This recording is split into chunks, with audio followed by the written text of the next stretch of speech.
25শে ফেব্রুয়ারি 2009।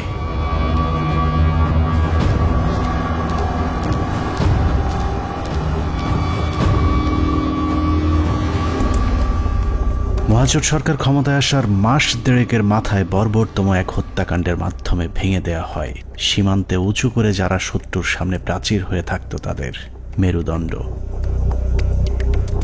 BDR সেনাবাহিনীর সমন্বয়ে গঠিত সুশৃঙ্খল একটি বাহিনীর মগজে বিষ বাষ্প ঢুকে উস্কে দেয়া হয় হিংসা আর প্রতিশোধের আগুন।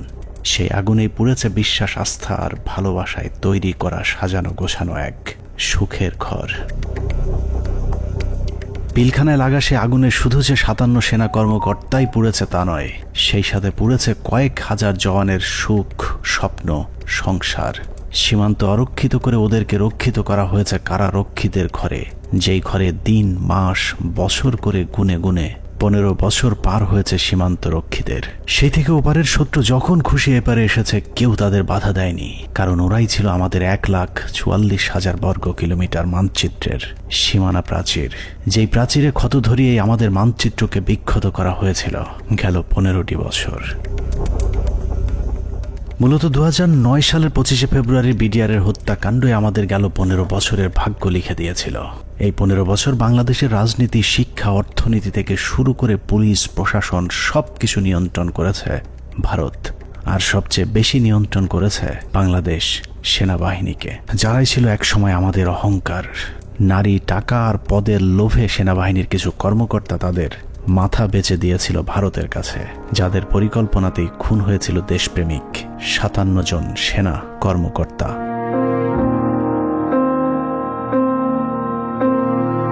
পঁচিশে ফেব্রুয়ারি পিলখানায় আসলে কি ঘটেছিল, কেন ঘটেছিল, সেই ঘটনার পরে কি ঘটেছিল, কিংবা এখন আসলে কি ঘটছে তা নিয়ে আমাদেরকে যতটুকু জানানো হয়েছে তার চেয়েও অনেক বেশি আমাদের থেকে গোপন করে রাখা হয়েছে।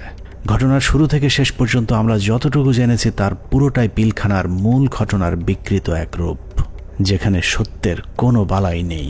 হাসিনা সবকিছু জানতো। এই বিডিআর এর ঘটনা হাসিনা আসার 1 মাস পরেই কেন ঘটলো? হাসিনা এবং মঈনুদ্দিন এটা জানতো, কাজেই হাসিনাকে একদিন জবাব দিতেই হবে। এটা পিলখানা হত্যাকাণ্ডকে আমরা যদি একটি মুদ্রা হিসাবে ধরি, তাহলে এতদিন আমরা সেই মুদ্রার এক পিঠ দেখেছি, যার আরেক পার্শ্ব আরো ভয়ঙ্কর, আরো নৃশংস, আরো বর্বর, অমানবিক। আমরা শুধু 57 সেনা কর্মকর্তার গল্প শুনেছি, কিন্তু তার চেয়েও কয়েক গুণ মানুষকে হত্যা করা হয়েছে, যেই খবর বিডিআরের পরিবারের বাইরে আর কাউকে জানতে দেওয়া হয়নি। পিলখানা হত্যাকাণ্ডের মামলায় রাজসাক্ষী না হওয়ার জন্য বীর মুক্তিযোদ্ধা ডিএডি আব্দুর রহিম সাহেবকে জেলখানায় নিয়ে নির্মমভাবে ইনজেকশন পোস্ট করে তাকে শহীদ করা হয়। আনুমানিক 28 তারিখ সন্ধ্যার দিকে ওনার ভাইয়ের মেজর ইনাম সাহেবের নির্দেশে আব্বু পিলখানায় আবার জয়েন করে। সন্ধ্যার সময় জয়েন করার সঙ্গে সঙ্গে কিছু আর্মি সদস্যরা আব্বুকে আলাদা করে লোকচক্ষুর আড়ালে নিয়ে যায়। সন্ধ্যা ঘনে আসার পরে একটা গাড়িতে করে চোখ বেঁধে, হাত বেঁধে ঢাকা ক্যান্টনমেন্টের দিকে নিয়ে যায় এবং ডিজিএফআই সেলে নিয়ে যায়। আব্বু তাদের কথাবার্তাতে বুঝতে পারে যে আব্বু ডিজিএফআই সেলে আছে। ওখানে সম্ভবত একটা 12 নম্বর কোন একটা রুমে আব্বুকে 10 থেকে 12 দিন রাখা হয় এবং অমানবিক নির্যাতন করা হয়। আপনার ইলেকট্রিক শক দেওয়া হয়, লিঙ্গে বাড়ি দেওয়া হয়, অসহনীয় কষ্ট তাদেরকে সহ্য করতে হয়। ড্রিল মেশিন দিয়ে পা ছিদ্র করে, তারপর আপনার পেরেক দিয়ে হাতের পায়ে নখ উপড়িয়ে ফেলায়। 2009 সালে পিলখানায় যে হত্যাকাণ্ড শুরু হয়েছিল সেই হত্যাকাণ্ড এখনো শেষ হয়নি। 25 থেকে 27 তারিখ পর্যন্ত ভাড়াটে খুনিদের দিয়ে সেনা কর্মকর্তাদের খুন করা হয়েছে, আর 27 তারিখের পর থেকে সেনাবাহিনীর ঊর্ধ্বতন কর্মকর্তারা নিজেরাই খুনের কাজ চালিয়ে গিয়েছেন। ঘটনার পর জিজ্ঞাসাবাদের নামে বিডিআরের 167 জন জওয়ানকে নিজেদের হাতে হত্যা করেছে আমাদের গর্বের সেনাবাহিনী। এমনকি সেনাবাহিনীর শিখিয়ে দেওয়া সাক্ষ্য দিতে চায়নি বলে পিলখানার জামে মসজিদের ইমামকে পর্যন্ত নির্মমভাবে হত্যা করা হয়েছে, যিনি ঘটনার শুরু থেকে শেষ পর্যন্ত নিজ চোখে প্রকৃত খুনিদেরকে দেখেছিলেন। এসব তো আমাদের সৈনিকরা করবে না, কখনোই আমাদের সৈনিকরা অফিসারের উপরে আক্রমণ করবে না। যেভাবে গুলি করতে করতে ভিতরে ঢুকে গেছে, আর একজন হিন্দিতে কথা বলে, ইংলিশে কথা বলে, কমেন্ট করে ওদেরকে। পিলখানার ঘটনার বেশিরভাগ তথ্য উপাত্ত ও আলামত নষ্ট করে দেওয়া হয়েছে।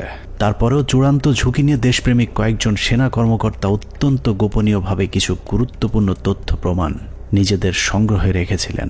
বিডিআর হত্যাকাণ্ডের দিন বেঁচে যাওয়া কিংবা পিলখানার বাইরে থেকে বারবার ভেতরে ঢুকে অফিসারদের জীবন বাঁচানোর চেষ্টা করা, অথবা যারা ঘটনার সুষ্ঠু তদন্তের ব্যবস্থা করতে চেয়েছিলেন, এরকম একদল সেনা কর্মকর্তার সহায়তায় আমাদের আজকের অনুসন্ধানটি করা হয়েছে। দীর্ঘ সময় ধরে চলা আমাদের একান্ত প্রচেষ্টায় ঘটনার মূল রহস্য উদ্ঘাটনের সর্বোচ্চ চেষ্টা করা হয়েছে। তারা রাষ্ট্রের মানুষের সুন্দরভাবে একটা সেবা দেওয়ার জন্য দায়িত্ব নেয় নাই এবং মাত্র 1.5 মাসের মাথায় বিডিআর মতো একটা হত্যাযজ্ঞ তারা চালিয়েছিল পরিপূর্ণ রাষ্ট্র সহযোগিতায়। কারণ রাষ্ট্রকে পরিপূর্ণ এই সময় থামিয়ে রাখা হয়। এই জায়গা একটা বিশাল একটা কাজ করার জায়গা কমিশনের, যে এই পোস্টিং গুলা কাদের অর্ডারে হয়েছিল, কি ক্রাইটেরিয়াতে ওনাদেরকে তখন এইভাবে পোস্টেড করা হলো, কেন এত কুইক, মানে এই জিনিসটা তো সন্দেহের উদ্রেক করে, তাই না? যে 18 ইঞ্জিনিয়ার্স এর কর্নেল মেহেদী স্যার এত ইম্পর্টেন্ট সব কাজ করছিল, ওদেরকে যখন ক্লোজ অ্যারেস্ট করে রাখা হয় বা আয়নাঘরের থেকে নিয়ে রাখা হয়, মেস বিটা ক্লোজ অ্যারেস্ট করে রাখা হয়, তখন এই রেজানুর খান স্যারের সঙ্গে আমার বাবা দেখা করতে গেছিলেন যে আমার খোঁজ নেওয়ার জন্য। তখন উনি বলেন যে আপনার ছেলে মানে বাংলাদেশের সবচেয়ে বড় সন্ত্রাসী, তার কথা একদম ভুলে যান। পিলখানায় আসার আগের 2 বছর 3 বছর তারা আসলে কি করছিল, কোথায় তাদের পোস্টিং ছিল, তারা কাদের সাথে মেলামেশা করছে। আমাদের অনুসন্ধানে সহায়তাকারী এসব অফিসারদের সকলে বিডিআর হত্যাকাণ্ডের ঘটনায় নির্যাতনের শিকার। কেউ কেউ দীর্ঘ সময় গুমের শিকার, কেউ চাকরিচ্যুত হয়েছেন কিংবা জীবন বাঁচাতে চাকরি এবং দেশ ছাড়তে বাধ্য হয়েছিলেন। ডিজিএফআই কেন আমাদেরকে বাধা দিলেন, ও উল্টা আর আমাদের সাথে রাগ করলেন যে কেন তোমরা পলাতক এদেরকে ধরে নিয়ে আসলে, তাদের তো পালিয়ে যেতে দেওয়া হচ্ছিল অন্ধকার করে, লাইন কেটে যে তাদেরকে পালিয়ে যেতে দেওয়া হচ্ছিল। এই বিষয়টা অবশ্যই ওই সময় সমস্ত পত্র পত্রিকায় এসেছিল। আর 3 নাম্বার হচ্ছে যে এই যে এরা যে মানে বললো যে এরা ঠিক জানে না কে তাদের কমান্ড করছে, এই যে জিনিসটা সবার মুখ ঢাকা ছিল। সো কে কাকে কমান্ড করছে এটা তো চেহারা, যেমন আমার সৈনিক কিন্তু সবাইকে চিনে একটা ইউনিটের, আমি সবাইকে চিনি যে আমাকে অমুক স্যার এটা বলেছে। একে তো ওখানে হচ্ছে প্যারেড উপলক্ষে বিভিন্ন ইউনিটের সৈনিকরা এসেছিল, সবার মুখ ছিল বাধা, এর জন্য ওরা জানতো না যে কার কমান্ডে তারা কাজ করছে। সেনাবাহিনীর মধ্যম সারির এসব সেনা কর্মকর্তাদের সংগ্রহে থাকা কিছু গোপন অডিও ভিডিও ছিল আমাদের অনুসন্ধানের মূল পুঁজি। স্পর্শকাতর এসব তথ্য উপাত্ত নিয়ে আমাদের আজকের অনুসন্ধান।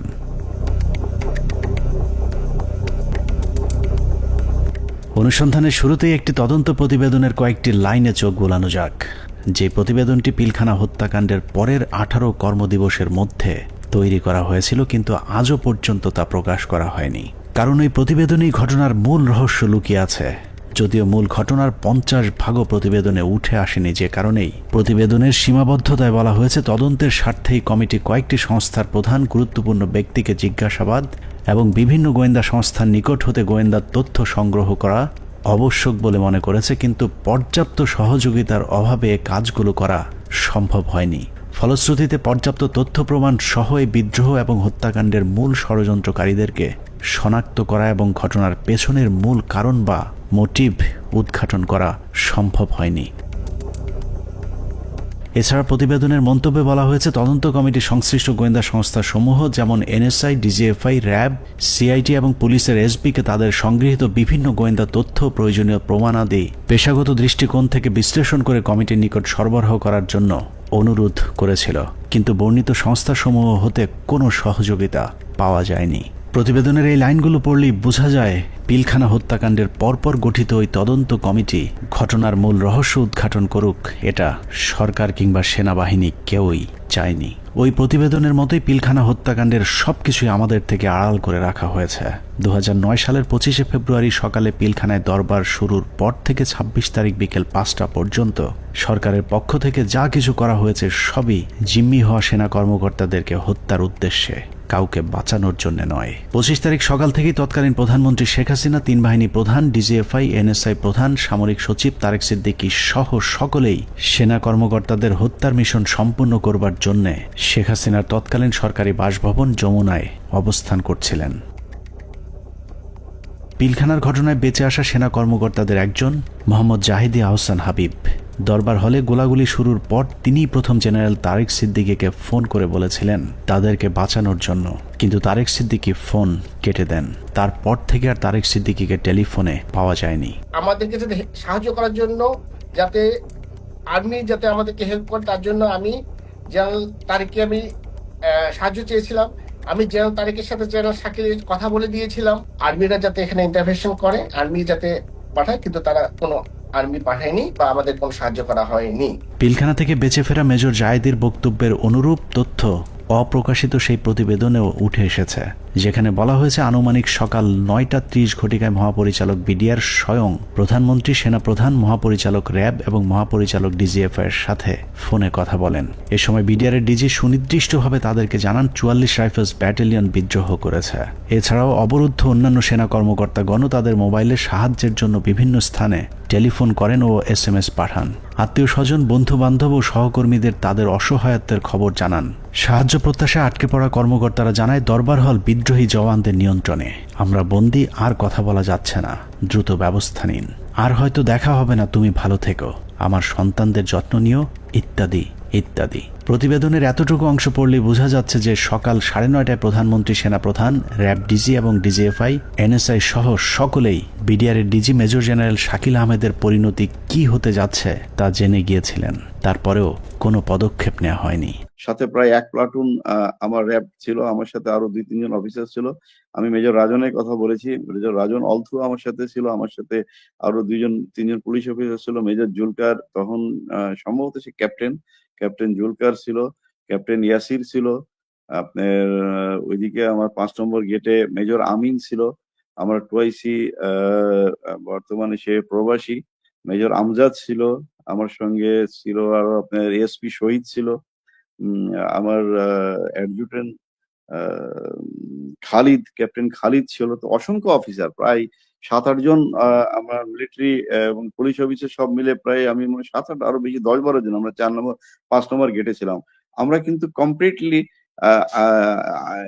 একটা অল্টারকেশনের ভিতরে ছিলাম। আমরা বারবার এই তৎকালীন আমি এডিজি কেই বেশি করে বলবো, কারণ এডিজি কর্নেল রেজানুর, আমি এখনো অবাক হচ্ছি যে এই ব্যক্তিটিকে কেন প্রশ্নের সম্মুখীন করা হয়নি। তখনও কিন্তু সুযোগ ছিল তাকে প্রশ্ন করার, তখন করা হয়নি, কিন্তু এখনো কেন করা হচ্ছে না।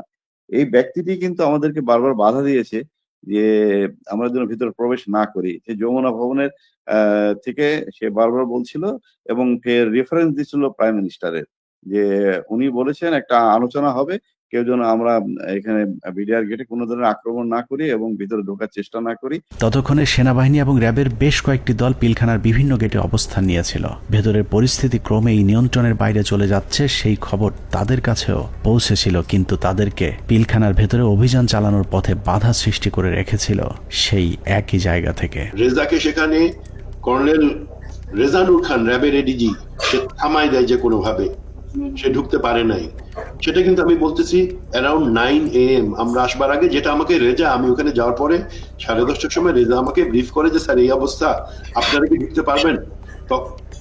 তখন আমি জেনারেল হাকিমকে বলি, উনি বললেন যে না, এখন ঢোকা যাবে না। CGS, chief of general staff, general Moeen তো তখন পতিতা হাসিনার কাছে বঙ্গভবনে বসে অপেক্ষা করতেছে আদেশ শুনবার জন্য, নিজে থেকে কোনো সেনাপ্রধান হিসেবে কোনো অর্ডার দেয় নাই। এখানে একটা জিনিস ক্লিয়ার করি, এই বিডিআর অপারেশনের সময় 3 জন, এটা তো আর্মির অ্যাকশন, এটা কোনো পলিটিক্যাল কোনো কিছু হওয়ার কথা না, 3 জনের কমান্ডের দায়িত্ব ছিল। একটা ছিল সেনাপ্রধান জেনারেল মইনু আহমেদ, সে যেহেতু হাসিনার সাথে বসে আছে গণভবনে, তখন কিন্তু যমুনায়, গণভবন না যমুনায় বসে আছে। আর এই তার বর্তমানে chief of general staff major general সিনাইব জামালি, তার আদেশ দেওয়ার কথা, হ্যাঁ ভিতরে ঢুকো। আর অন দ্য স্পট কমান্ডার একজন। এখানে আমরা অনেক অফিসার ছিলাম, কিন্তু সবাই কমান্ডার দায়িত্ব সেখানে পায় না। নিয়ম অনুযায়ী ব্রিগেডিয়ার জেনারেল হাকিমের অন দ্য স্পট কমান্ডার, 3 জনের একজনের কাছ থেকে যদি আমরা আদেশ পাইতাম, আমরা ভিতরে ঢুকতাম। অনুমতি দিচ্ছে করে চলতে থাকে কালক্ষেপণ। 9:30 থেকে শুরু করে 11টার মধ্যেই বেশিরভাগ অফিসারদের হত্যা করা হলেও কিছু কর্মকর্তা পালিয়ে যাবার কারণে হত্যার মিশন অসম্পূর্ণ থেকে যায়, যা শেষ করতে সময় লাগে পরদিন বিকেল 5টা পর্যন্ত। তবে দরবার হলের সামনের হত্যাকাণ্ড শেষে খুনিদের প্রথম দলকে বের করে দেওয়ার ব্যবস্থা করা হয়। 12:30 পিলখানার 3 নম্বর গেটের সামনে বিডিআরের পক্ষ থেকে শতাধিক মানুষের একটি মিছিল বের করা হয়। এসব মিছিল থেকে বিডিআর জওয়ানদের দাবি দেওয়ার প্রতি সমর্থন ব্যক্ত করে জয় বাংলা, জয় বিডিআর, বিডিআর জনতা ভাই ভাই ইত্যাদি স্লোগান দেওয়া হয়েছিল। জয় বাংলা মিছিল করা ওই দলটি ভেতরে ঢোকার কিছুক্ষণ পর বেরিয়ে আসে সংখ্যায় দ্বিগুণ হয়ে। ধারণা করা হয় ওই মিছিলের মাধ্যমেই খুনিদের একটি অংশকে ভেতর থেকে নিরাপদে বের করে দেওয়ার সুযোগ করে দেওয়া হয়। যেখানে আর্মির অপারেশন, আর্মির করবার কথা, সেখানে বিভিন্ন আওয়ামী লীগের পলিটিক্যাল লোকজন ভিতরে ঢুকতেছে যাইতেছে। এর মধ্যে আমরা দেখতে পাচ্ছি আমাদের কাছে অফিসারদের কাছে বাইনকুলার, তাপস, মির্জা আজম, নানক, শেখ সেলিম, এরা সবাই কিন্তু যাওয়া আসা করতেছে ভিতরে। এবং এর মধ্যে আবার দেখলাম কি ছাত্রলীগ যুবলীগ মিলে একটা মিছিল বলে ওই নিউ মার্কেটের গেট থেকে ঢুকলো, তারা 20-25 জন হবে। তারা ঢুকে ওখানে কিছুক্ষণ, পুরাটা তার দেখা যায় না। আবার ঘন্টাখানেক পরে দেখলাম কি সেই মিছিল, তাদের হাতে কিন্তু আওয়ামী লীগের ব্যানার আছে, সেই মিছিল বের হয়ে যাচ্ছে। সেটা সংখ্যা হচ্ছে লোকের এখন 100 থেকে উপরে, 100-125 জন ঢুকছিল, 25 জন বাইরে হয়ে যাচ্ছে। সাথে সাথে আমরা সেটে যারা ছিল তাদেরকে জানালাম যে দেখো এই মিছিলটাকে আটকাও, এদের মধ্যে থেকে কিন্তু ভিতরে যারা কিলার তারা বের হয়ে তাদেরকে বের করে নিয়ে যাওয়া হইতেছে। বিডিআর কমপ্লেক্স যে ভিতরে যত সৈনিকরা ছিল তখন সবাই জাগো বলে যে যেদিকে পারলো বেরিয়ে চলে গেল। এটা হওয়ার কথা না।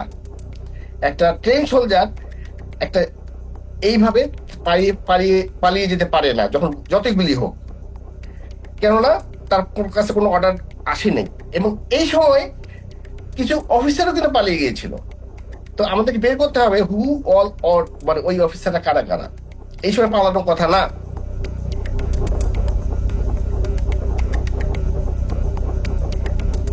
দুপুর 1:30।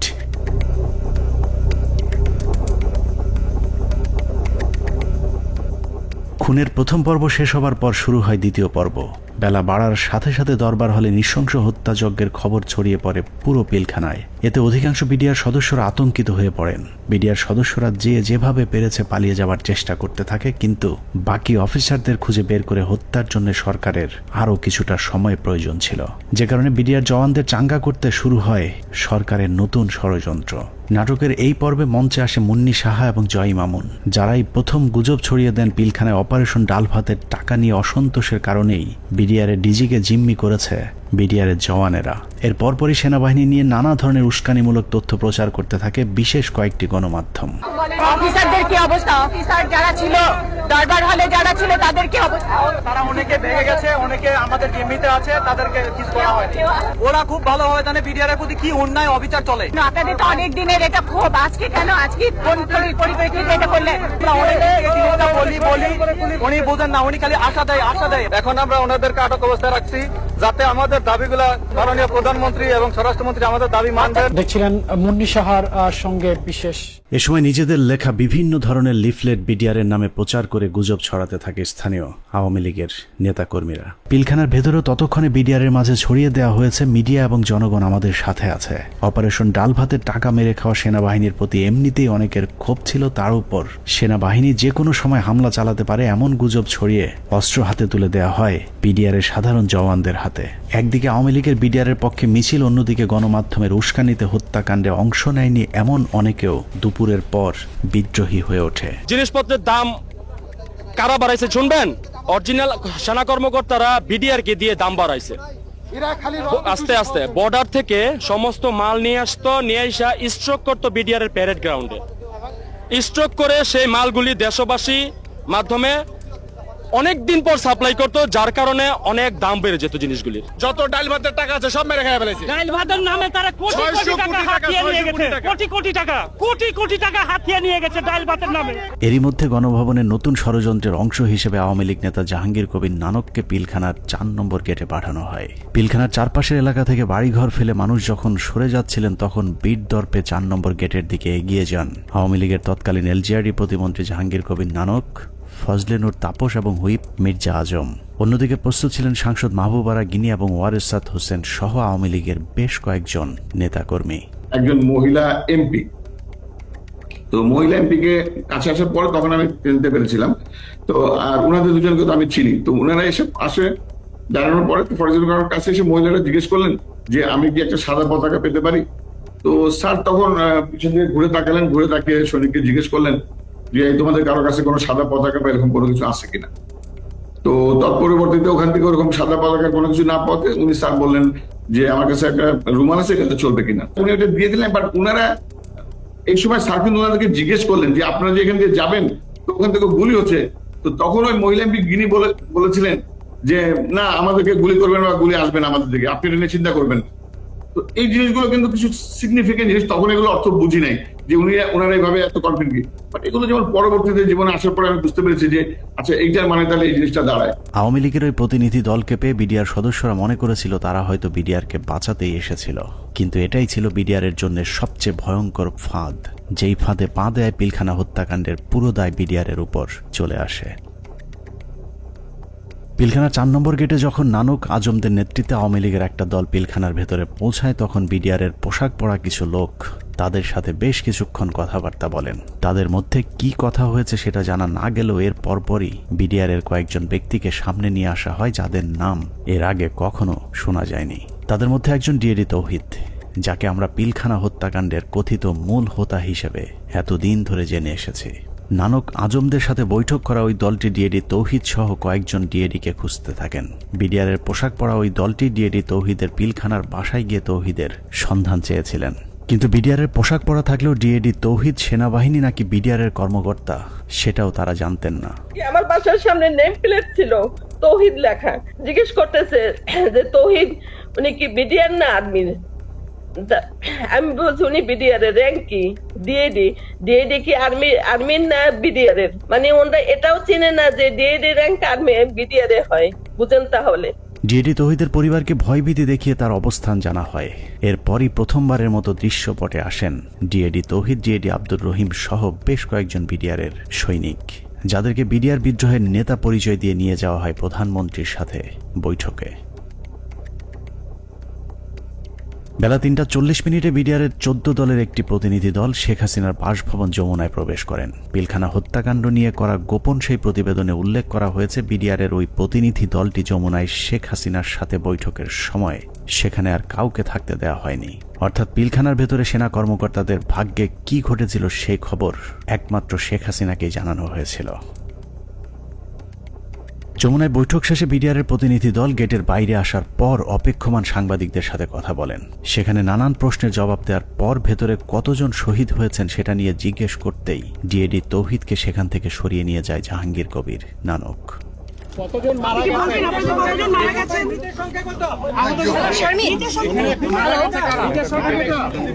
হাসিনার সাথে বিডিআরের সেই বৈঠকের মূল উদ্দেশ্য অফিসারদেরকে বাঁচানো কিংবা বিডিআরের আত্মসমর্পণ নয়, বরং বিডিআরকে জানিয়ে দেওয়া হয়েছিল কোনোভাবেই আত্মসমর্পণ করা চলবে না। যদিও বৈঠকের পর জানানো হয় বিডিআর অস্ত্র সমর্পণে রাজি হয়েছেন, কিন্তু ডিএডি তৌহিদকে পিলখানার ডিজি বানানো থেকে শুরু করে পিলখানার পরবর্তী ঘটনাবলী সবই ছিল শেখ হাসিনার তৈরি করা নাটকেরই অংশ।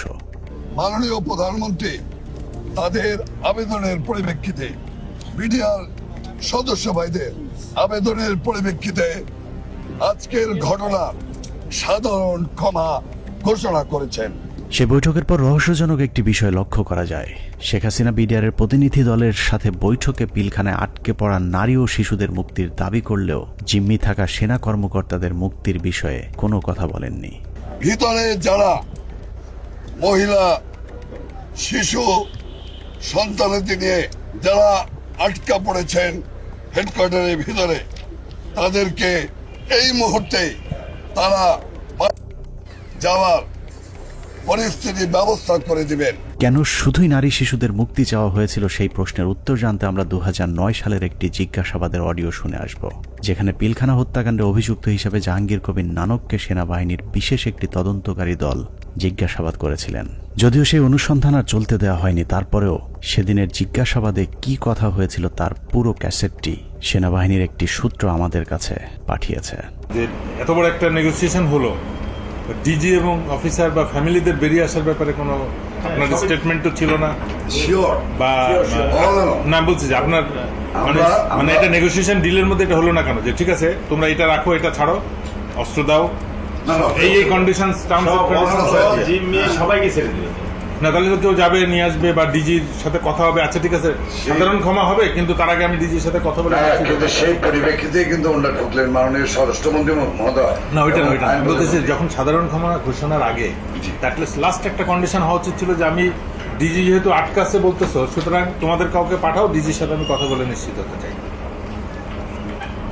মানে তখন কিন্তু অলরেডি দেশের 16 কোটি মানুষ কোনো না কোনো ভাবে আন্দাজ করে ফেলছে যে ডিজি মারা গেছে। 4টার সময় প্রাইম মিনিস্টার অফিসে যখন আলাপ হয়, তা এই আলাপের মধ্যে ডিজির মৃত্যুর বিষয়টা আসলো না কি করে, বা অল ইন্টেলিজেন্স সোর্সেস মিস করলো কি করে, যে আপনার কোনো প্রেস ব্রিফিং এও এটা আসলো না অফিসার প্রত্যেক ফ্যামিলি? সরি, আসছে। আমি এই যে সেটা আমার কাছে আপনার প্রেস ব্রিফিং এ শুধু জিম্মির ব্যাপার আসছে, বা ডিজি বা তার অন্যান্য অফিসারদের রিলিজের ব্যাপারে যারা আটক আছেন তাদেরকে পার্টিকুলার ডিজি কথা বলা হয়নি স্যার। আমার কথাই নাই, কিন্তু বলা ছিল যাদেরকে জিম্মি করছেন, but it was A casual not না যে অফিসার ওকে ডিজি এবং অফিসাররা ফেরত আসবে অথবা 10 জন থাকবে বাকিটা কিন্তু ওই DG being the main centre focal point of BDR, আমাদের কিন্তু প্রথমে আসলে ডিজি আছে কিনা এই জিনিসটা কিন্তু কোথাও কোনো প্রেস ব্রিফিং এ কোথাও মানে সাধারণ ক্ষমার আগে তো এই কন্ডিশন হয়ে যাবে, যেটা হত্যাকারী তো সাধারণ ক্ষমা পেতে পারে। অল এরকম কিন্তু আলোচনা হয়েছে, কিন্তু পার্টিকুলারলি যে বলানো শুধু ওখানে বলা ছিল যে সকল মহিলা, শিশু এবং অফিসাররা যারা জিম্মি, এই শব্দটা বলা হচ্ছে। আপনি বলেছেন যে সমস্ত মহিলা, শিশু, but you never talked about office DG এবং অন্যান্য অফিসার। স্যার, আমি আপনাকে আপনার ভিডিও ক্লিপটা শোনাতে চাচ্ছি না, একটু আমি দেখে। সেনা কর্মকর্তাদের মুক্তি না চাওয়াটা কোনো ভুলবশত ঘটনা নয়, বরং শেখ হাসিনা জানতেন ওইসব কর্মকর্তাদেরকে এরই মধ্যে হত্যা করা হয়েছে, যে কারণেই তাদের মুক্তি না চেয়ে বরং নিহত সেনা কর্মকর্তাদের লাশ গুম এবং বেঁচে যাওয়া বাকি কর্মকর্তাদের খুঁজে খুঁজে মারার জন্য আরও কালক্ষেপণ করা হয়েছিল। সে কারণে বৈঠক শেষে বিডিআরের সদস্যরা পিলখানায় যাবার পর আবারও নতুন করে গোলাগুলি শুরু হয়। অপ্রকাশিত ওই প্রতিবেদনে বলা হয়েছে, এ সময় বিদ্রোহীরা তাদের অপকর্মের সুবিধার্থে পিলখানার অভ্যন্তরে বিশেষ বিশেষ স্থানে বিদ্যুৎ নিভিয়ে দেয়, কিন্তু সরকারের পক্ষ থেকে ওইসব এলাকায় বিকল্প ব্যবস্থায় আলোকিত করার কোনো ব্যবস্থা করা হয়নি এবং তদন্তকারী দল এ ব্যাপারে কোনো সদুত্তরও দেয়নি। প্রতিবেদনের পরের অংশে অত্যন্ত গুরুত্বপূর্ণ কিছু তথ্য দেওয়া হয়েছে, যেখানে বলা হয়েছে সরকার ঘোষিত সিদ্ধান্ত ও আলোচনার প্রেক্ষিতে পিলখানার ভেতরে আটককৃত অফিসার ও তাদের পরিবারের সদস্যদের বের করে আনার সুযোগ হতে পারে, এ চিন্তায় ডিএমপির 10টি ট্রাক ও 10টি বাস 4 নম্বর গেটের সামনে নিয়ে যাওয়া হয়। সেই 10টি ট্রাক ও 10টি বাসে করে কাদেরকে নেওয়া হয়েছিল সেই প্রশ্নের উত্তর পাওয়া গেলেই অনেক কিছু পরিষ্কার হয়ে যাবে। রাত 8টায় হোটেল আম্বালাইনে শুরু হয় নাটকের আরেক পর্ব। বিডিআর প্রতিনিধি দলের সাথে তৎকালীন স্বরাষ্ট্রমন্ত্রী অ্যাডভোকেট সাহারা খাতুনের আবারও বৈঠক শুরু হয়। এ সময় তার সাথে পুলিশের আইজিপি, র্যাবের ডিজি, গোয়েন্দা সংস্থার কর্মকর্তা ছাড়াও যথারীতি নানক ও আজমও উপস্থিত ছিলেন। এসব আলোচনাগুলোতে আসলে বিডিআরের কোনো সিদ্ধান্ত জানানোর সুযোগ ছিল না।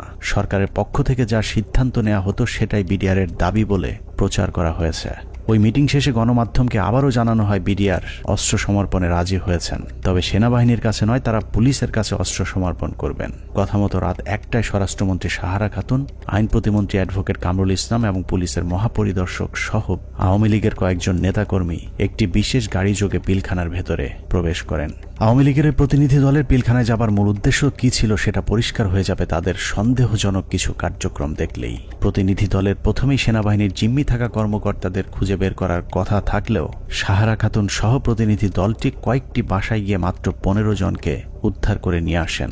অথচ সেনাবাহিনীর কর্মকর্তারা কোথায় আছেন, তাদের পরিবারের কি পরিণতি হয়েছে, এ ব্যাপারে কোনো আগ্রহ দেখায়নি আওয়ামী লীগের ওই প্রতিনিধি দলটি। গণমাধ্যম যেন এ বিষয়ে কোনো প্রশ্ন তুলতে না পারে সেজন্যও শুধুমাত্র বিটিভির একজন পরীক্ষিত আওয়ামী সাংবাদিককে পিলখানার ভেতরে নিয়ে যাওয়া হয়, যার নাম মুশফিকা নাজনীন, যিনি মুন্নী শাহর ঘনিষ্ঠ বান্ধবী। 25 তারিখ থেকে পরবর্তী কয়েকদিনের সব অপকর্মের সাক্ষী সাংবাদিক মুশফিকা নাজনীনকে জিজ্ঞাসাবাদ করলে ওই রাতের অনেক প্রশ্নের উত্তর পাওয়া যাবে। সেই রাতে সবচেয়ে রহস্যজনক ঘটনা হলো, হোটেল আম্বালায় বৈঠক শেষে সাংবাদিকদের জানানো হয়েছিল বিডিআর সেনাবাহিনীর পরিবর্তে পুলিশের কাছে অস্ত্র সমর্পণে রাজি হয়েছে। অথচ সরকারের প্রতিনিধি দলটি 10,000 বিডিআরের অস্ত্র জমা নিতে পিলখানায় আইজিপি ছাড়া কোনো পুলিশ সদস্য তাদের সাথে নেয়নি। ভেতরে কেন পুলিশ নিয়ে যাওয়া হয়নি সেই বিষয়টি জানতে 2009 সালের 27 ফেব্রুয়ারি অ্যাডভোকেট কামরুল ইসলামকে জিজ্ঞাসাবাদ করেছিল তদন্তকারী দল। সেই রেকর্ডের একটি কপি আমাদের অনুসন্ধানে উঠে এসেছে। কোর্টের থেকে যখন বেরিয়ে আসেন মাননীয় স্বরাষ্ট্রমন্ত্রী বলেন যে ঠিক আছে আপনারা জমা দিতে থাকেন, আমরা যাই। আমি যাই না জমা রাখার পর, যেটা উনি বাইরে এসেও মিডিয়াকে বলেছিলেন যে হ্যাঁ ওনারা জমা দিচ্ছেন, আমি চলে আসছি। হ্যাঁ এইটাই মনে হয় এরকম চাবি নিছে না দিছে, সকাল পর্যন্ত তারা সব জমা করে দেবে, সকাল পর্যন্ত তারা সব জমা করে দেবে। আমাদের 8টা সাড়ে 8টার মধ্যে আমরা আবার পুলিশের হ্যান্ড ওভার করে দেবে পিটিআই। এটাই কিন্তু ফাইনাল কথা আমাদের সাথে। সেই অনুযায়ী সকালে আমরা গেছি ওখানে। মানে পুলিশকে হ্যান্ড ওভার করবে, কিন্তু কোনো পুলিশ যায়নি ভিতরে। সকালে তো পুলিশ না বলছি যে না, রাত্রে যে হ্যান্ড ওভার হলো, রাত্রে তো পুলিশের কাছে যায় নাই অস্ত্র, সুতরাং তাদের কাছে ছিল, তাদের কাছে রয়ে গেল। যাই হোক পুরো ঘটনাটা যে পরিকল্পিত সেটা বিটিভির ধারণ করা ওই ফুটেজ দেখলেই বোঝা যাবে। বিডিআর এর সকল সদস্যের অস্ত্র সমর্পণ করার কথা থাকলেও হাতে গোনা কয়েকজন তাদের অস্ত্র জমা দেয়। ছোট একটি টেবিলের উপর যখন বিডিআর সদস্যরা অস্ত্র জমা দিচ্ছিল, ঠিক একই সময়ে অন্য বিডিআর সদস্যরা অস্ত্র হাতে নিয়ে বীরের মতো পাশে হাঁটাহাঁটি করছিলেন। ঘটনার এখানেই শেষ নয়। অস্ত্র সমর্পণের নাটক শেষে যারা অস্ত্র জমা দিয়েছিলেন তারাই আবার জমা দেওয়া অস্ত্রগুলো হাতে তুলে নিচ্ছিলেন। বিটিভির ক্যামেরাম্যান হয়তো ভুলক্রমে নাটকের বাইরের ওই দৃশ্য ধারণ করে ফেলেছিলেন। 25 তারিখ রাত যতই গভীর হয়েছে, সরকারের ষড়যন্ত্র ততই দিনের মতো পরিষ্কার হতে থাকে। সরকারের পরিকল্পনায় রাতে বিডিআরের আত্মসমর্পণের দাবি করে পিলখানায় ঢুকা সরকারি প্রতিনিধি দল ভোর 4:10 বেরিয়ে আসে নিজেদের বাছাই করা মাত্র 15 জন জিম্মিকে উদ্ধার করে।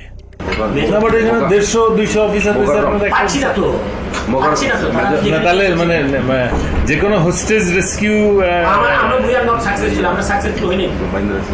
মানে যে কোনো হোস্টেজ রেস্কিউ অপারেশনের প্রথম তো আমার হোস্টেজের কে কে আছে, অফিসার এবং তার পরিবার। কয়জন অফিসারকে আমার সাথে আনলাম, কয়জন প্লাস হোস্টেজের মধ্যে সব থেকে বড় হোস্টেজ যেটা ডিজি এবং তার পরিবার, তাদের কেউই আসলো না। তাদের বেঁচে আছে না মরে গেছে তাও জানলাম না। তাহলে হোস্টেজ অপারেশন কি হবে? রেস্কিউ করতে যান, ইনসিডেন্টালি তখন নাটকের পর নাটক শেষে পরদিন সকাল শুরু হয় আরেক নাটকের মধ্য দিয়ে। 26 তারিখ সকাল 9টায় কৃষিমন্ত্রী মতিয়া চৌধুরী, জাহাঙ্গীর কবির নানক, জাতীয় পার্টির চেয়ারম্যান হোসেন মোহাম্মদ এরশাদ, আইন প্রতিমন্ত্রী কামরুল ইসলাম এবং ব্যারিস্টার তাপস আবারও পিলখানার 4 নম্বর গেটে উপস্থিত হন। ওদিকে 3 নম্বর গেটে আওয়ামী লীগের 200-300 নেতাকর্মী উপস্থিত হয়ে আবারও বিডিআর এর পক্ষে স্লোগান দিতে থাকেন। এক পর্যায়ে মিছিলটি পিলখানার ভেতরে ঢুকে যায়। তবে ভেতরে যে কজন ঢুকেছিলেন তার চেয়ে কয়েক গুণ বেশি লোকজন নিয়ে পিলখানা থেকে কিছুক্ষণ পরে বেরিয়ে আসে আওয়ামী লীগের ওই মিছিলটি। 27 তারিখ তো 26 তারিখে একটা মাইক্রোবাসে করে বাইরের যে লোকেরা ভেতরে ঢুকেছিল তারা বের হয়ে যায়। 26 তারিখ দুপুর 2:30 12 সদস্যের মহাজোট মধ্যস্থকারী কমিটি গঠন করা হয়। আওয়ামী লীগ নেতা আব্দুল জলিলের নেতৃত্বে এই কমিটি আবারও হোটেল আম্বালাইনে বিডিআর এর সাথে লোক দেখানো বৈঠক করেন। বৈঠক শেষে স্বরাষ্ট্রমন্ত্রী সাহারা খাতুন, জাহাঙ্গীর কবির নানক এবং মির্জা আজম আবারও 4 নম্বর গেট দিয়ে পিলখানায় প্রবেশ করেন। বিকেল 5টায় শেষবারের মতো আবারও ঘোষণা দেওয়া হয় বিডিআর অস্ত্র সমর্পণ করবে। মজার বিষয় হলো বিডিআর এবার আর পুলিশ কিংবা সেনাবাহিনীর কাছে অস্ত্র জমা দেওয়ার কোনো শর্ত দেয়নি। তবে শর্ত না থাকলেও পুলিশের মাধ্যমে পিলখানার নিয়ন্ত্রণ নেয় সরকার। এর পরপরই শেখ হাসিনা জাতির উদ্দেশ্যে ভাষণে বলেন, পরিস্থিতি এখন সম্পূর্ণ সরকারের নিয়ন্ত্রণে। নানা ধরনের গুজব ছড়িয়ে পরিস্থিতিকে ঘোলাটে করার চেষ্টাও মহল বিশেষ করছে, সে বিষয়েও সকলকে সজাগ থাকার আমি অনুরোধ জানাই। 27 তারিখ বাংলাদেশের মানুষের ঘুম ভেঙেছে ইতিহাসের নারকীয় এক হত্যাকাণ্ডের সাক্ষী হয়ে। শোকে বিহ্বল জাতির মেধাবী 57 কর্মকর্তার ক্ষত বিক্ষত এক একটি মরদেহ যেন গোটা জাতিকে দুমড়ে মুছড়ে শোকে স্তব্ধ করে দিয়েছিল।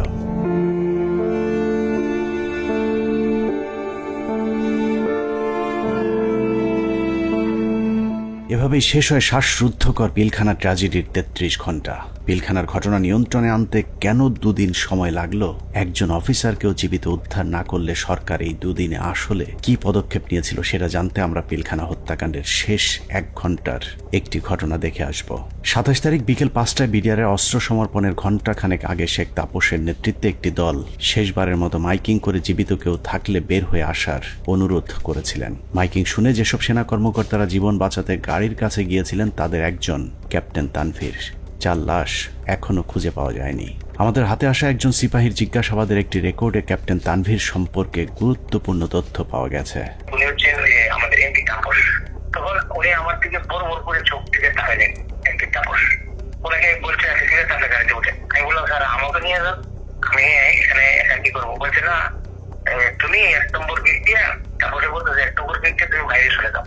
বললাম ওনাকে গাড়িতে উঠে চলে যাবে। এর মধ্যে তাদের স্যার আমার হাতে হাত রাখে নাকি বলে মহে তুমি কোনো চিন্তা করো না, তুমি বাসা চলে যাও।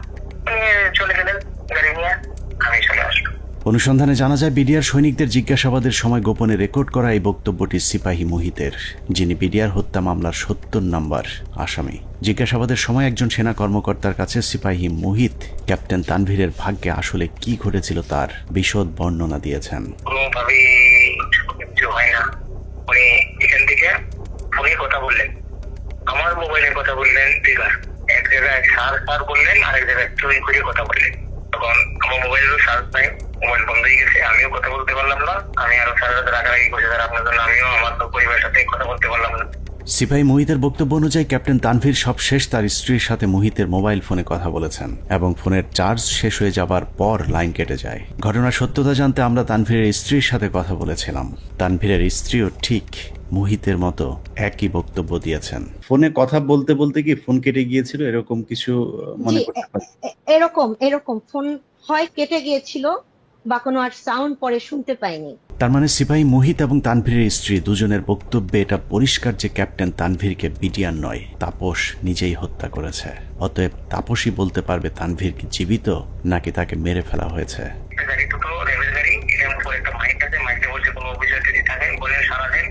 আমরা আপনাদেরকে উদ্ধার করতে আসছি।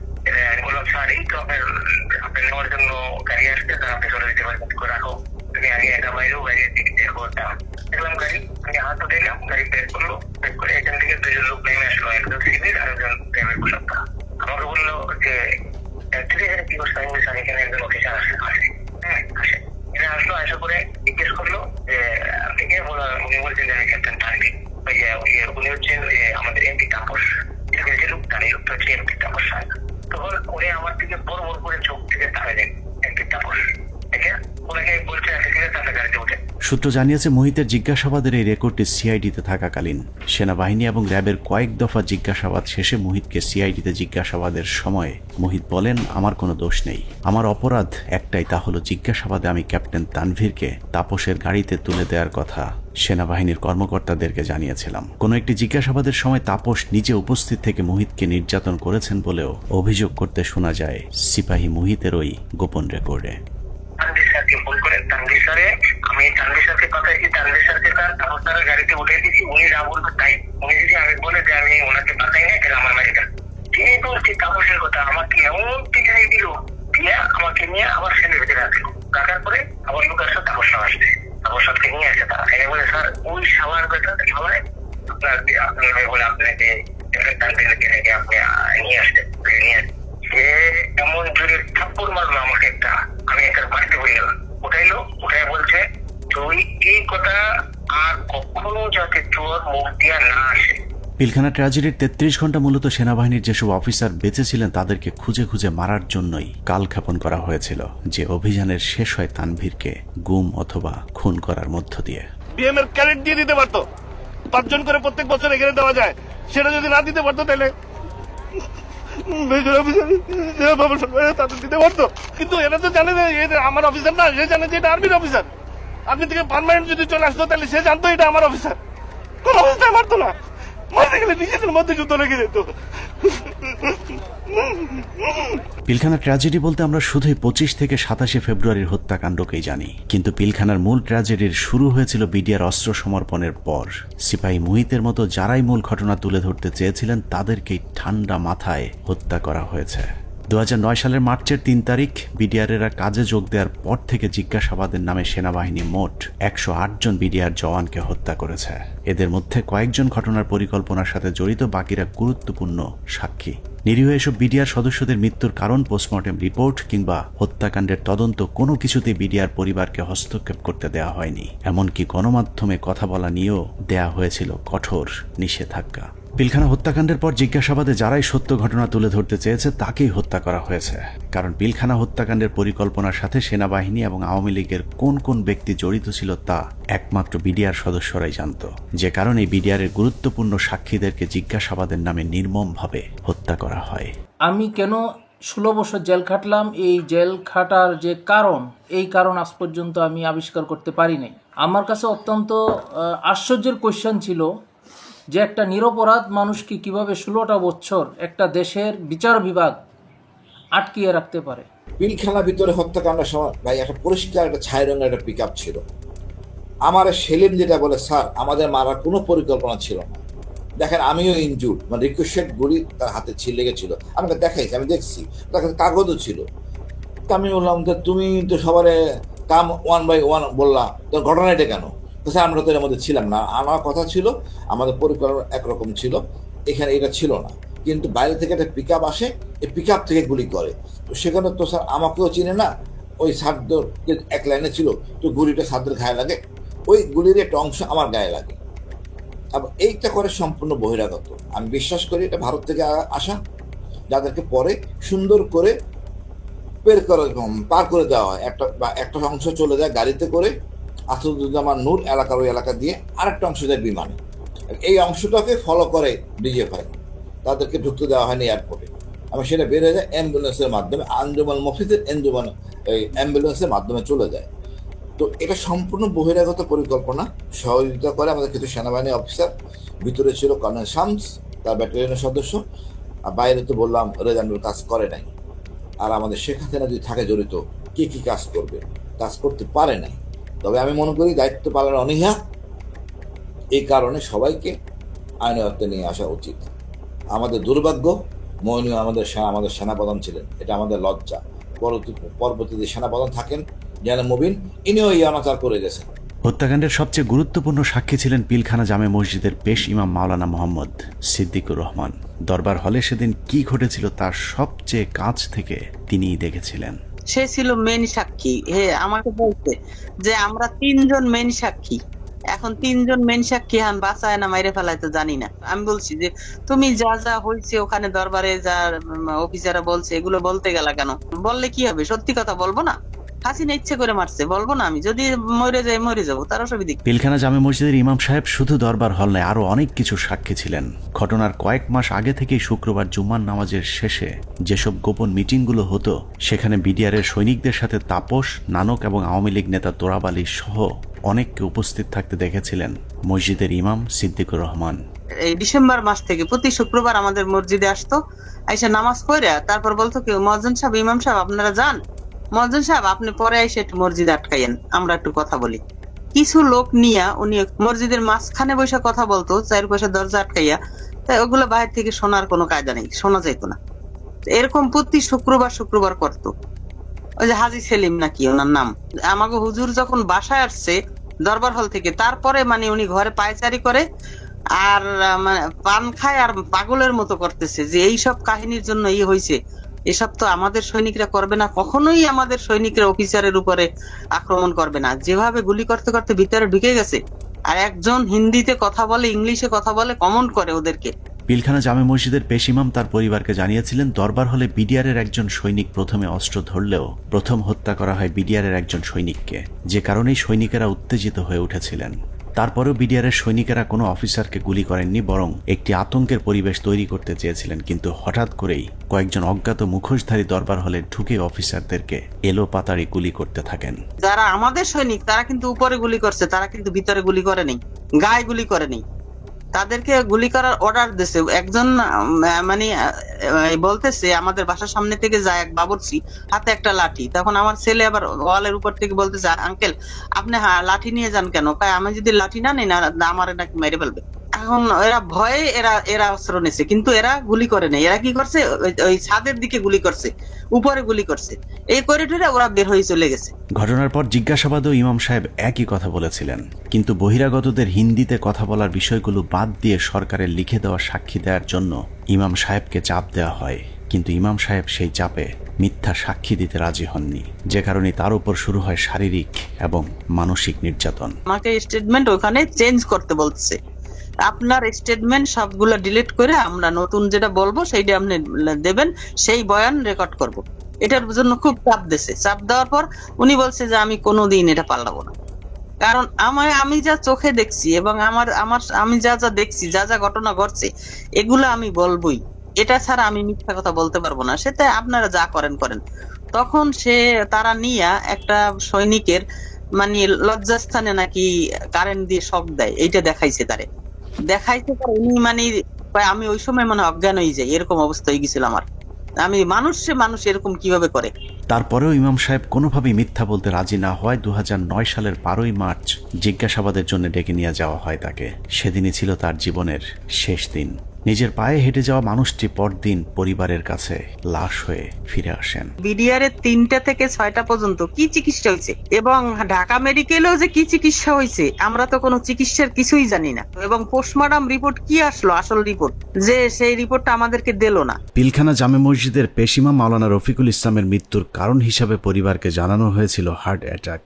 ইমাম সাহেবের মতো 3 তারিখের পর থেকে হঠাৎ করেই পিলখানা থেকে ধরে নিয়ে যাওয়া বিডিআর সদস্যদের হার্ট অ্যাটাক এবং আত্মহত্যার সংখ্যা বাড়তে থাকে, যা ছিল মূলত সেনাবাহিনীর বিডিআর সদস্যদেরকে হত্যার একটি কৌশল। আত্মহত্যার নামে সেনাবাহিনীর এরকম এক হত্যাকাণ্ডের শিকার দিনাজপুর সেক্টরের বিডিআরের নায়েক সুবেদার মোজাম্মেল হক। প্রায় 6 ফুট লম্বা একজন মানুষকে হত্যার পর লো হাইটের বাথরুমের সিলিংয়ে ঝুলিয়ে রেখে আত্মহত্যার গল্প সাজানো হয়। মেজর আসাদ স্যার মারা গিয়েছিলেন, লেফটেন্যান্ট কর্নেল কায়সার স্যার ওনার কিলারদেরকে আইডেন্টিফাই করা। তারপরে আমাদের খুব গুরুত্বপূর্ণ একজন ভালো মানুষ সেন্ট্রাল সুবেদার মেজর নুরুল ইসলাম, উনার হত্যাকাণ্ডে খুনে কারা ছিল। তারপরে মেজর সালাম। এ প্রসঙ্গে আরেকটা ইএমই ব্রাঞ্চ, যেটা ইএমই বিডিআর এর অংশ, ইএমইর যে ডিএডি কে জিজ্ঞাসাবাদ করা হয়, ওই জিজ্ঞাসাবাদ করে ওই বিকালবেলা ওই ইএমই ডিএডি কে আমরা ব্যারাকে ফেরত দিয়ে আসি। দিয়ে আসার পর কয়েক ঘন্টা পরে মনে হয় সন্ধ্যাবেলা আমরা খবর পেলাম যে আমি সেটে খুব শুনলাম যে ব্যারাকে একজন আত্মহত্যা করছে। পিলখানা হত্যাকাণ্ডের মাস 3 আগে থেকে যেসব মিটিংগুলো হতো, এরকম গোপন 2-1টি মিটিংয়ে উপস্থিত ছিলেন ডিএডি হাবিব। আওয়ামী লীগ নেতা এবং বিডিআরের কিছু সদস্যের গভীর ষড়যন্ত্র বুঝতে পেরে সে মিটিংয়ের গুরুত্বপূর্ণ কিছু আলোচনা গোপনে রেকর্ড করেছিলেন, যে কারণে পিলখানা হত্যা মামলায় ডিএডি হাবিবের গুরুত্বপূর্ণ জবানবন্দি পাওয়া যেত। কিন্তু জিজ্ঞাসাবাদের নামে তাকে 2009 সালে হত্যা করা হয়। তবে মৃত্যুর আগের জিজ্ঞাসাবাদের সময়কার একটি রেকর্ড আমরা আমাদের অনুসন্ধানে সংগ্রহ করেছি। এত নিরীহ লোক মারা যাচ্ছে তো, এই জন্যই আমার ওই লাগছে। আমার কাছে যারা এই কেসের হত্যা তাদের আমার কাছে রেকর্ড আছে। কি রেকর্ড আছে? Mobile record. মোবাইল রেকর্ড কোথায়? আমার বাসায় আছে। আমার স্ত্রীর কাছে একটা আছে, আর একটা আমার একজন লেখা আছে কয় তারিখে যেন এটা করা আছে। ডিএডি হাবিবের বাসার সেই ক্যাসেট হয়তো সেনাবাহিনী উদ্ধার করেছিল, কিন্তু আদালতে উপস্থাপন করা হয়নি, কারণ সেখানে আওয়ামী লীগ নেতাদের জড়িত থাকার সব প্রমাণ ছিল। রেকর্ডে লিখে রাখছি এই এদের সাথে কথোপকথনে কারা কারা জড়িত এর ভিতর। বেশ কিছু লোক আছে, যেমন এটা প্রথমে ছিল আগে এমপি সেলিমের কাছে। কোন সেলিম? এমপি শেখ সেলিম আর কি। শেখ সেলিম? হ্যাঁ। আওয়ামী লীগের সাথে বিডিআরের ধারাবাহিক এসব গোপন মিটিং এর বিষয়টি জানার পর কিছু সৈনিক বিডিআরের নিজস্ব সিকিউরিটি ইউনিটকে জানিয়েছিল। ঘটনার 4 দিন আগে 21শে ফেব্রুয়ারি সিকিউরিটি ইউনিটের সিনিয়র জেসিও নায়ক সুবেদার রফিকুল ইসলাম বিডিআর সৈনিকদের কাছ থেকে প্রাপ্ত তথ্য ডিজিএফআই সহ ঊর্ধ্বতন সেনা গোয়েন্দা কর্তৃপক্ষকে জানিয়েছিলেন। তার সেই তথ্যের ভিত্তিতে কিছু পদক্ষেপও নেওয়া হয়েছিল, কিন্তু শেষ রক্ষা হয়নি। সুবেদার রফিকুল ইসলামকে প্রথমে ঘটনার গুরুত্বপূর্ণ সাক্ষী হিসেবে অন্তর্ভুক্ত করা হয়েছিল, কিন্তু হত্যাকাণ্ডে সেনাবাহিনীর সম্পৃক্ত থাকার বিষয়টি ধামাচাপা দিতে ঘটনার প্রায় 2 মাস পরে তাকে আটক করা হয়। কিন্তু মামলার প্রথম চার্জশিটে সুবেদার রফিকুল ইসলামের নাম না থাকা সত্ত্বেও সম্পূরক চার্জশিটের মাধ্যমে তাকে 12 নম্বর আসামি হিসেবে অন্তর্ভুক্ত করা হয়। নির্বাচনের উপলক্ষে তুরাবালি, যেটা হাজারীবাগের আওয়ামী লীগের নেতা যে লিটনের বাবা, তার সঙ্গে আমাদের বিডিআর সদস্যরা মিটিং এ করে যে কিভাবে তাপস সাহেবকে নির্বাচনে জয়ী করা যায়। যদি নির্বাচনে জয়ী করে দিতে পারো তোমাদেরকে অনেক সুযোগ সুবিধা দেওয়া হবে।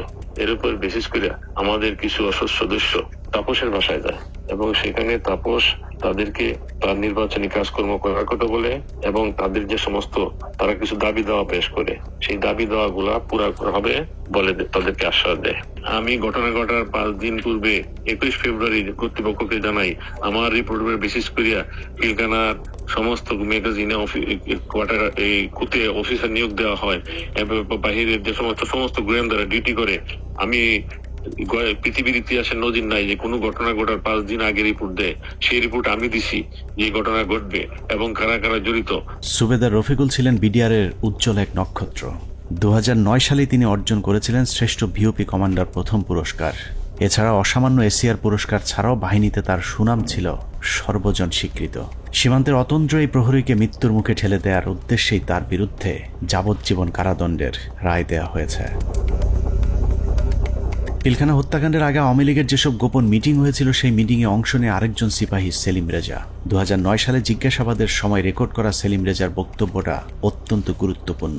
স্যার, আমি নির্বাচনের আগে ব্যারিস্টার ফজলুর তাপস বিডিআর কেন্দ্রে মসজিদে নামাজ পড়তে আসতেন। ওখানে আসার পরে captain colonel Shams, captain colonel Furqan, major Reza ওনারা কথা বলতেন। আমিও এখানে ছিলাম, আমিও মাঝে মধ্যে তাদের সাথে কথা বলতাম। কথা বলার এক পর্যায়ে নির্বাচনের কিছু আগে আমার তাপস সাহেব পিলখানার ভিতরে এসে নির্বাচনী ঘোষণা শুরু করে।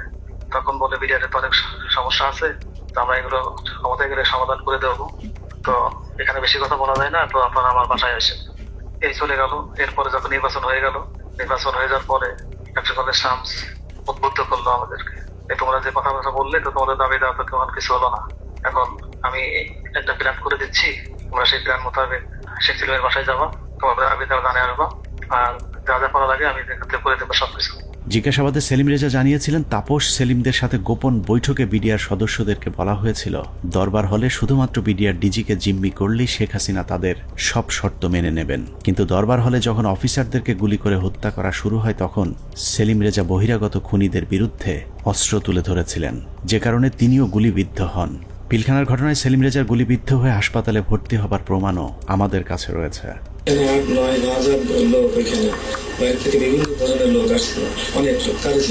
সেলিম রেজা তারপরেও অপরাধী, কারণ তিনি বিডিআরের ডিজিকে জিম্মি করতে চেয়েছিলেন, কিন্তু ফাঁসি হবার মতো অপরাধ সেলিম রেজা করেননি।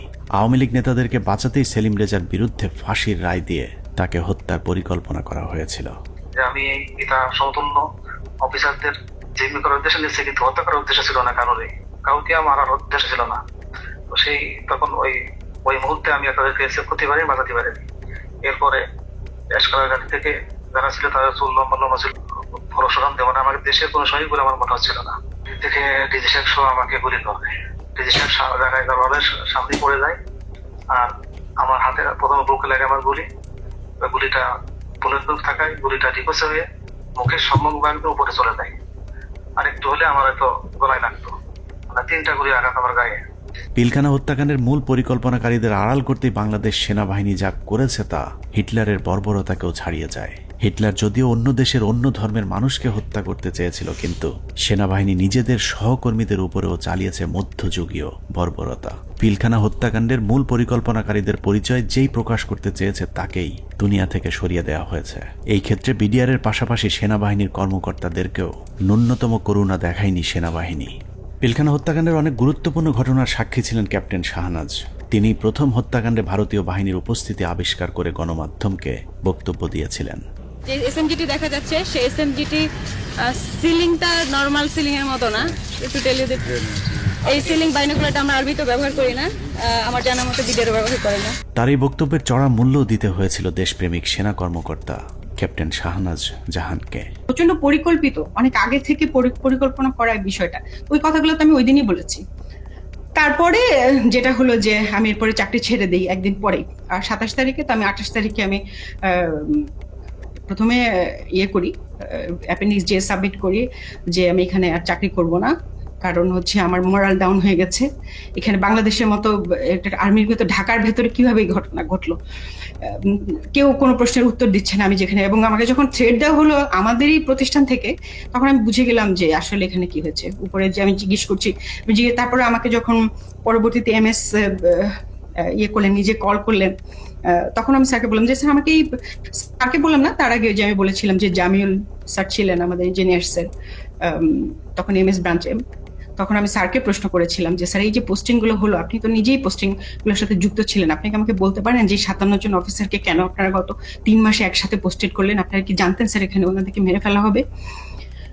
উনি আমার ফোন, মানে ওনার যে রিয়াকশনটা ছিল, ধরেন আমার কি হবে যে না তো এরকম কিছু না, আমরা হঠাৎ করে শুনলে কি হয়, হি ওয়াজ লাইক তুমি ফোনে এসব কি আলোচনা করতেছো, it's so secret thing, I have asked হিম।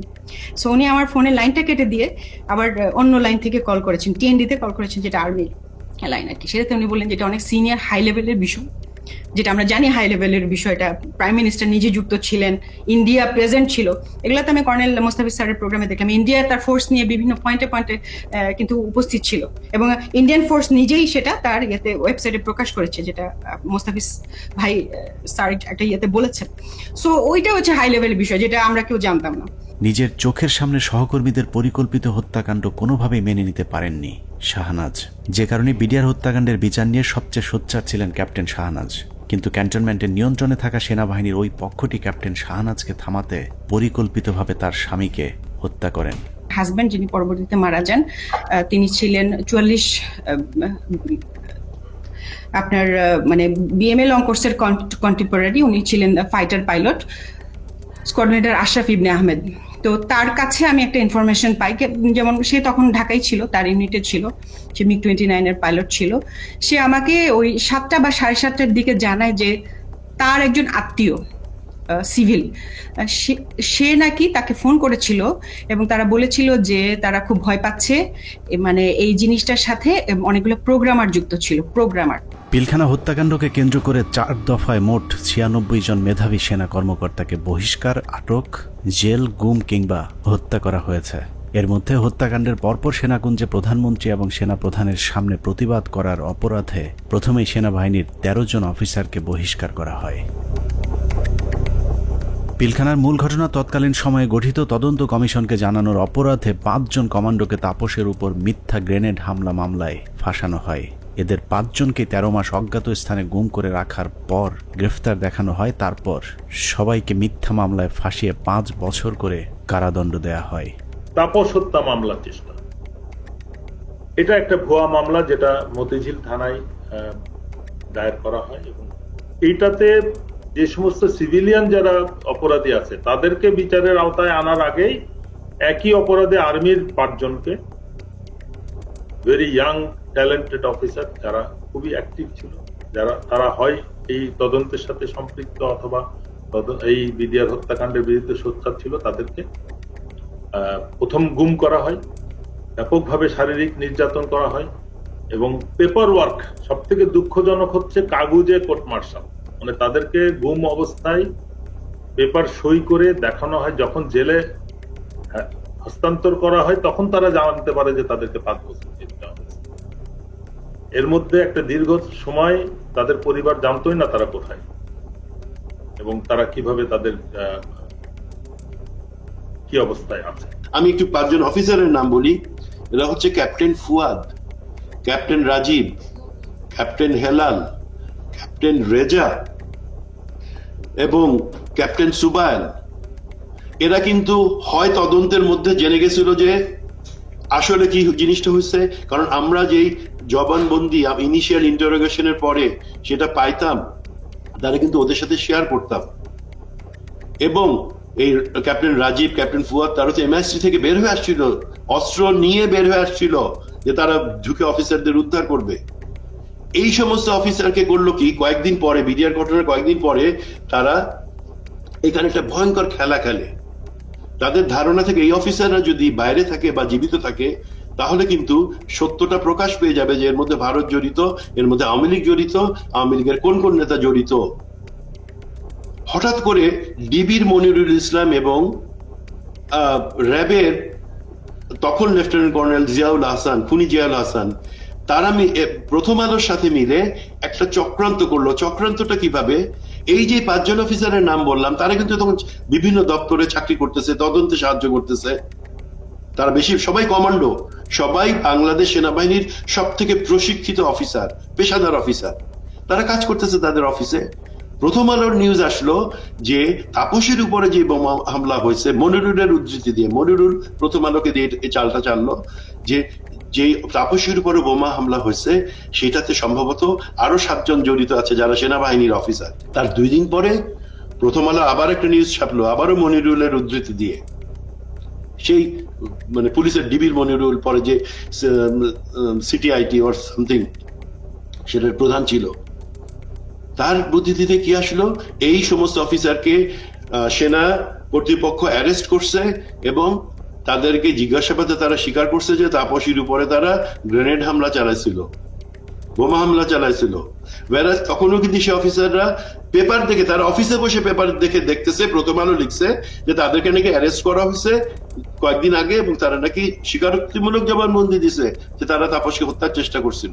তৃতীয় দফায় 2009 সালের সেপ্টেম্বর মাসে ব্রিগেডিয়ার জেনারেল আজমি সহ 7 জনকে বহিষ্কার করা হয়, যাদেরকে পরবর্তীতে লম্বা সময় গুম রেখে নির্যাতন করা হয়েছে। সবশেষ বিডিআর হত্যাকাণ্ড নিয়ে সরব ছিলেন এরকম অন্য কর্মকর্তাদেরকে চিহ্নিতকরণের কাজ চলতে থাকে। 2011 সালে MI-STর মেজর জিয়া সহ মোট 68 জন সেনা কর্মকর্তাকে মিথ্যা অভ্যুত্থানের অভিযোগ তুলে একসাথে বহিষ্কার করা হয়। এর মধ্যে 4 জনকে ছেড়ে দেওয়া হলেও বাকি 64 জনকে বিভিন্ন মেয়াদে সাজা দেওয়া হয়েছে, যাদের অনেকেই দীর্ঘদিন গুমের শিকার হয়েছিলেন। সবচেয়ে মর্মান্তিক পরিণতি হয়েছিল মেজর জেনারেল রফিক এবং কর্নেল শহীদের, যারা দুজন শেষ মুহূর্ত পর্যন্ত বিডিআর হত্যাকাণ্ডের মূল রহস্য উদ্ঘাটনের চেষ্টা চালিয়ে যাচ্ছিলেন। এই দুজন কর্মকর্তাকে যশোর থেকে জরুরি ভিত্তিতে প্রধানমন্ত্রী PSO-FDর আদেশে ঢাকায় আসতে বলা হয়। হেলিকপ্টারে ঢাকায় আসার পথে সুপরিকল্পিতভাবে দুজনকেই হেলিকপ্টার ক্র্যাশের নাটক সাজিয়ে হত্যা করা হয়। পিলখানা হত্যাকাণ্ডের শেষ শিকার ক্যাপ্টেন তানভীরকে শেখ তাপসের গাড়িতে তুলে দেওয়ার পর তার ভাগ্যে কি ঘটেছে সেটা নিয়েও সেনাবাহিনী কোনো তদন্ত হতে দিতে চায়নি, যে কারণেই অন্য একজনের লাশ ক্যাপ্টেন তানভীর বলে দাফন করা হয়। সেনাবাহিনীর পক্ষ থেকে অপরিচিত একজনের কবরে তানভীরের নাম ফলক বসিয়ে দেওয়া হয়, কিন্তু তানভীরের পরিবার এখনো প্রিয় মানুষের অপেক্ষায়। বললো এখন যদি তুই বাঁচতে চাস তাহলে তুই একটা লাশ নে। এখানে আমার শ্বশুর শাশুড়ি কোনোভাবেই তো মেনে নিল না, এমনকি ওই প্রোগ্রামে আমার আম্মুকে বললো যে আপনাকে ইয়ে করা হবে, MP করে দেওয়া হবে। আমার আম্মু ওখানে দাঁড়ালোই না। হ্যাঁ, আমার আম্মু চলে আসলো, 2টা ডেড বডি দাফন হলো। তো মেজর গাজ্জালি ভাইয়ের একটা লাশ দাফন হলো 653 নাম্বার ওনার কবরটা। ওনার শাশুড়িকে হচ্ছে পরবর্তীতে আওয়ামী লীগের MP করা হলো। আমার আম্মু তো ডিনাই করলো, আমার আম্মু এটা মেনে নিল না। আর আমার শ্বশুরকে বললো যে আপনার ফরেন মিনিস্ট্রিতে জব দিবে। আমার দেবরকে ও তো দেশের বাইরে থাকে, বললো যে তাকে আনানো হোক, তাকে হচ্ছে সরাসরি ক্যাপ্টেন হিসাবে ঢুকিয়ে দিবে আর্মিতে। আমাদের আসলে কোনো ফ্যামিলি আমরা কম্প্রোমাইজড কখনোই হইনি। পিলখানা হত্যাকাণ্ডে একজন সামরিক গুরুত্বপূর্ণ সাক্ষীকে হত্যা করা হয়েছিল। তিনি হলেন নাসির উদ্দিন আহমেদ পিন্টু। পিলখানা হত্যাকাণ্ডে বিএনপিকে জড়াতেই আটক করা হয় পুরান ঢাকার জনপ্রিয় এই বিএনপি নেতাকে। এরপর জেলখানায় বিডিআর মামলার আসামিরা তাকে গুরুত্বপূর্ণ তথ্য জানিয়েছিলেন, যে কারণেই পিন্টুকে পরিকল্পিতভাবে হত্যা করা হয়। জেলখানায় যখন এরা এত তথ্য দিত আমাকে, তখন আমি খুব বিব্রত অবস্থায় পড়ি, কারণ আমি তো আসলে কিছুই করতে পারবো। আমি তাদের বলি পিন্টু ভাই আছে, তাকে সব বলো। উনি তো প্রায় প্রতি সপ্তাহে উনি কোর্টে যান, কোর্টে গেলে তথ্যটা পাস করতে পারবেন, তোমাদের দায়িত্ব পিন্টু ভাইকে বলা। আমার বিশ্বাস, আমি ধারণ করি পিন্টু ভাই সকল তথ্য জানতেন জেলে থাকে, যে সবাই ওখানে আছে, এই জানার জন্য পিন্টু ভাই মারা গেছেন জেলে। হত্যাকাণ্ডের সব সাক্ষীদের নিশ্চিহ্ন করার এই পরিকল্পনা ছিল অত্যন্ত সুদীর্ঘ, বিস্তৃত। বিডিআর সদস্যদেরকে জিজ্ঞাসাবাদের নামে ধরে নিয়ে যাওয়া সেনা কর্মকর্তা, CIDর কর্মকর্তা আব্দুল কাহার আকন্দ সহ অন্য কর্মকর্তারা ডেথ সার্টিফিকেট এবং পোস্টমর্টেমের সাথে জড়িত সকলেই ছিল এই পরিকল্পনার অংশ। পিলখানা হত্যাকাণ্ডের সব সাক্ষীদের মুখ বন্ধ করবার পর শুরু হয় বিচার, যে বিচারের নামে বিডিআরের 18,519 জন জওয়ানের সাথে ইতিহাসের নিষ্ঠুরতম নৃশংসতা চালানো হয়েছে। এই মামলায় মূল পরিকল্পনাকারীদের বাঁচিয়ে দিয়ে সাক্ষীদেরকে করা হয়েছে খুন, খুনিদের করা হয়েছে সাক্ষী আর চোখে দেখেনি এমন সাক্ষীদের বর্ণনাতেই হয়েছে ফাঁসির রায়। উদুরপিণ্ডি বুদর ঘাড়ে চাপিয়ে সেনাবাহিনী তাদের অপকর্মের দায় চাপিয়ে দিয়েছে নিরীহ বিডিআরদের উপর।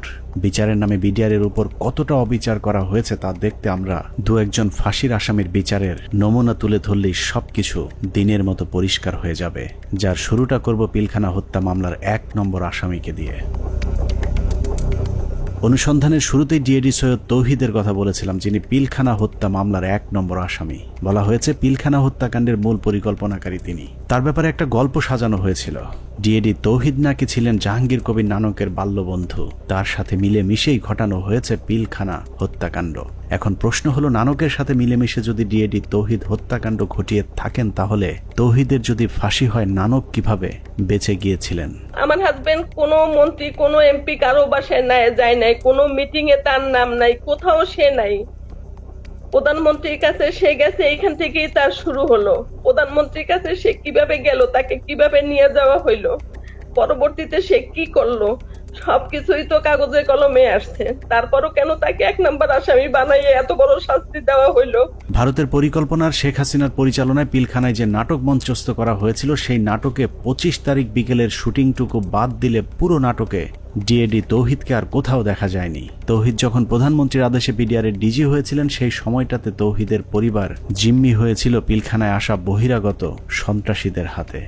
দরজা ভেঙে ফেলে আমার দিকে এবং আমার ছেলে মেয়ের দিকে অস্ত্র তাক করে আবার একইভাবে তারা বাসার ভিতরে আপনার খুঁজতে থাকে আমার হাজবেন্ডকে। পরবর্তীতে আমি আমার হাজবেন্ডকে আমি ফোন দিয়ে বলি যে এইভাবে বিদ্রোহীরা আমার বাসায় আসতেছে, বিডিআর এর পোশাক পরা, মুখোশ পরা, আমি তো চিনি না, এরা তোমার ঠিকানা জানতে চায়, না জানাই দিলে আমাদেরকে মেরে ফেলবে, হুমকি দিতেছে। তারপরেও ধরুন ডিএডি তৌহিদ মূল পরিকল্পনা করেছিল, কিন্তু তার বিরুদ্ধে যে অভিযোগ আনা হয়েছে সেখানেও নাটকের পর নাটক সাজানো হয়েছে। ডিএডি সৈয়দ তৌহিদের ফাঁসি হয়েছে মেজর আসাদ হত্যার হুকুমের আসামি হিসেবে, যার সাক্ষীর উপর ভিত্তি করে ডিএডি তৌহিদের ফাঁসির রায় হয়েছে সেই সিপাহীর নাম আনোয়ার হোসেন। সিপাহী আনোয়ার তার দণ্ডবিধির 164 ধারা জবানবন্দিতে বলেছেন ডিএডি তৌহিদের নির্দেশে মেজর আসাদকে হত্যা করা হয়েছে। সিপাহী আনোয়ার তার জবানবন্দিতে বলেছেন 25 ফেব্রুয়ারি আনুমানিক 9:50 সময় ডিএডি তৌহিদ স্যার এসে উত্তেজিত হয়ে নির্দেশ দেন যে তোমরা সকলে অস্ত্রাগারে গিয়ে অস্ত্র নিয়ে আর্মি অফিসারদের খতম করো। ওই সময় আমাদের অফিসের সামনে মার খেতে থাকা মেজর আসাদ স্যার বলেন আমাকে বাঁচাও, ওরা আমাকে মারছে বলে দৌড়ে দোতলার সিঁড়ির কাছে পড়ে যান। আমি এই দৃশ্য দেখে খুব দ্রুত তার কাছে যাই, তখন তিনি বলেন আমি মেজর আসাদ, ওরা আমাকে মেরে ফেলবে, আমাকে একটু বাঁচাও ভাই, আমাকে উপরে নিয়ে চলো। আমি তখন মেজর আসাদ স্যারকে ধরে উপরে দোতলায় সিও সাহেবের অফিসে নিয়ে যাই। এর কিছুক্ষণ পরে ডিএডি তৌহিদ ওখানে আসেন এবং আসাদ স্যারকে দেখে তাহাদের ফিনিশ বলে রুম থেকে বের হয়ে যায়। সঙ্গে সঙ্গে হাবিলদার বেলায়েত, নায়েক আসাদ, সিপাহী আমিনার মেজর আসাদ স্যারকে গুলি করে হত্যা করে চলে যায়। আমি টেবিলের নিচে লুকিয়ে থাকা অবস্থায় অস্ত্রধারীদের গুলিতে আহত হই। সিপাহী আনোয়ারের সাজানো গোছানো এই স্ক্রিপ্টটি শুনে অবিশ্বাস করার কোনো উপায় নেই, কিন্তু সমস্যা হলো হাসিনার পরিচালিত নাটকে যেই ডিএডি তৌহিদকে দিয়ে মেজর আসাদকে হত্যা করানো হয়েছে সেই ডিএডি তৌহিদকে আমরা নাটকের অন্য আরেক জায়গায় আবিষ্কার করেছি। 4 তলায় নিয়ে গেল, টয়লেটের মধ্যে ডিএডি তৌহিদ লুকায় আছে। তাই আমি তুমি কি দরবার হলে ছিল না? ও বলল না স্যার আমি দরবার হলে ছিলাম না। লেফটেন্যান্ট কর্নেল কামরুজ্জামান বিডিআর হত্যাকাণ্ডে বেঁচে ফেরা আর্মি অফিসারদের মধ্যে একজন, যার চোখের সামনে বিডিআর এর ডিজি সহ বেশ কয়েকজন কর্মকর্তাকে গুলি করে হত্যা করা হয়, যেই গুলিতে তিনি নিজেও আহত হয়েছিলেন। ডিজি মহোদয় জাস্ট ফার্স্ট স্টেপটা দিলেন, এসে ডিজিকে প্রথমে গুলি করলেন। আমারও একটা গুলি লাগলো এখানে এসে। পিলখানা হত্যাকাণ্ডের অন্যতম সাক্ষী লেফটেন্যান্ট কর্নেল কামরুজ্জামান 25 ফেব্রুয়ারি তার সাথে ঘটে যাওয়া রোমহর্ষক অভিজ্ঞতার বর্ণনা দিয়েছেন। তার দেয়া সেই জবানবন্দিতে সকাল 9টা থেকে ধারাবাহিক ঘটনা প্রবাহ পড়তে পড়তে দুপুর 2টায় গিয়ে আটকে উঠি, কারণ কিছুক্ষণ আগে সিপাহী আনোয়ারের বর্ণনায় যে ডিএডি তৌহিদের কথা বলা হয়েছে সেই ডিএডি তৌহিদ সম্পর্কে মেজর কামরুজ্জামান যা লিখেছেন তা যেন বাংলা সিনেমার একই চরিত্রের double part. Lieutenant colonel Kamruzzaman তার 161-এর জবানবন্দিতে বলেছেন সকাল থেকে তাকে নানাভাবে অপমান, অপদস্থ, ভয়, ভীতি আর মারধরের পর কয়েকজন সিপাহীর সহায়তায় তিনি জীবন বাঁচান। তিনি বলেছেন কয়েকজন সিপাহীর হাত ঘুরে সবশেষ বিডিআর সদস্যরা তাকে সদর ব্যাটালিয়নের 4র্থ তলায় নিয়ে যায়। সেখানে গিয়েই তিনি বাথরুমের ভেতরে লুকানো অবস্থায় ডিএডি তৌহিদকে দেখতে পান। লেফটেন্যান্ট কর্নেল কামরুজ্জামানের তথ্য অনুযায়ী ডিএডি তৌহিদ কামরুজ্জামানকে বাথরুমের ভেতরে লুকানোর সুযোগ করে দিয়ে নিজে জীবনের ঝুঁকি নিয়ে বাইরে বসেছিলেন, আর সেটাই কাল হয়ে দাঁড়িয়েছিল ডিএডি সৈয়দ তৌহিদের। ডিএডি তৌহিদ বাথরুমের ভেতরে লুকিয়ে থাকলে বিদ্রোহীদের নেতা সেজে প্রধানমন্ত্রীর কাছে দেখা করতে যেতে হতো না। কামরুজ্জামানের বক্তব্য যদি সত্যি হয় তাহলে ডিএডি তৌহিদ নির্দোষ, আর যদি মিথ্যে হয় তাহলে লেফটেন্যান্ট কর্নেল কামরুজ্জামানকেও গ্রেফতার করে জিজ্ঞাসাবাদ করতে হবে, কারণ দুজনের বক্তব্যই একই সাথে সত্য হওয়া সম্ভব নয়। ডিএডি তৌহিদ কিভাবে বিদ্রোহীদের নেতা হয়ে প্রধানমন্ত্রীর সাথে দেখা করতে গিয়েছিলেন সেই বর্ণনা খুঁজে পেয়েছে আরেকজন ডিএডির 164 ধারার জবানবন্দিতে। ডিএডি আব্দুর রহিম তার জবানবন্দিতে বলেছেন পিকআপ হতে একজন সৈনিক আমাকে মন্ত্রী আসলে কথা বলার জন্য বললে আমি বলি ভেতরে আরো ডিএডি আছেন। এরপর আমি পিকআপ নিয়ে ডিএডি তৌহিদকে খুঁজতে যাই। সদর ব্যাটালিয়নের 4র্থ তলায় তৌহিদ সাহেবকে দেখতে পাই। তারপর তৌহিদ সাহেব বলেন বাথরুমে আমার প্রাক্তন sector commander lieutenant colonel Kamruzzaman sir লুকিয়ে আছেন। স্যারের সাথে দেখা করি, তারপর ডিএডি তৌহিদ সহ 4 নম্বর গেটে যাই। এভাবেই ডিএডি তৌহিদ পিলখানার কথিত বিদ্রোহের মূল পরিকল্পনাকারী হয়ে গেলেন। ডিএডি আব্দুর রহিম এবং লেফটেন্যান্ট কর্নেল কামরুজ্জামানের জবানবন্দিতে এটা পরিষ্কার যে ডিএডি তৌহিদ 25 তারিখ বিদ্রোহের নেতৃত্ব দেননি, বরং বাথরুমে লুকিয়েছিলেন। যে কারণে পিলখানার ঘটনায় কারো 164 কিংবা 161 ধারার জবানবন্দিতে দরবার হলের কোথাও ডিএডি তৌহিদকে দেখা গেছে এরকম দাবি করেননি। ডিএডি তৌহিদের বিরুদ্ধে যে মেজর আসাদ হত্যার অভিযোগ আনা হয়েছে, আমাদের অনুসন্ধানে সেই মেজর আসাদের পোস্টমর্টেম রিপোর্ট সংগ্রহ করেছিলাম, যেখানে দেখা যায় তার শরীরে ধারালো অস্ত্রের আঘাত পাওয়া গিয়েছিল। কিন্তু সিপাহী আনোয়ার তার জবানবন্দিতে বলেছেন ডিএডি তৌহিদের নির্দেশে হাবিলদার বেলায়েত, নায়েক আসাদ এবং সিপাহী আমিনার 3 জন মিলে গুলি করে মেজর আসাদকে হত্যা করেন। মেজর আসাদের মৃত্যুর বিবরণের কোথাও ধারালো অস্ত্রের ব্যবহারের কথা বলা হয়নি। এখানে আমার হাজবেন্ডের কি অপরাধটা এখানে দেখেন, সে তো পালাইয়া যায় নাই, সে তো কাউকে খুন করে নাই, তার ফ্যামিলির ভিতরে ছিল, ওনাকে অমানবিক নির্যাতন করা হয়েছে। এমন কোন নির্যাতন নাই যে ওনাকে না করা হয়েছে। এখন শরীরের প্রতিটা অঙ্গ প্রত্যঙ্গ ড্যামেজ হয়ে যাইতেছে আস্তে আস্তে। শেখ হাসিনার কাছে নিয়ে যাওয়া প্রতিনিধি দলের আরেক সদস্য ডিএডি মোহাম্মদ আব্দুল জলিল শেখ। হসপিটাল ইউনিটের কোয়ার্টার মাস্টারে কর্মরত থাকা ডিএডি জলিল গোলাগুলির শব্দ শুনে হাসপাতালের অন্য সহকর্মীদের সাথে সিগন্যাল মেসের ভেতরে অবস্থান নিয়েছিলেন।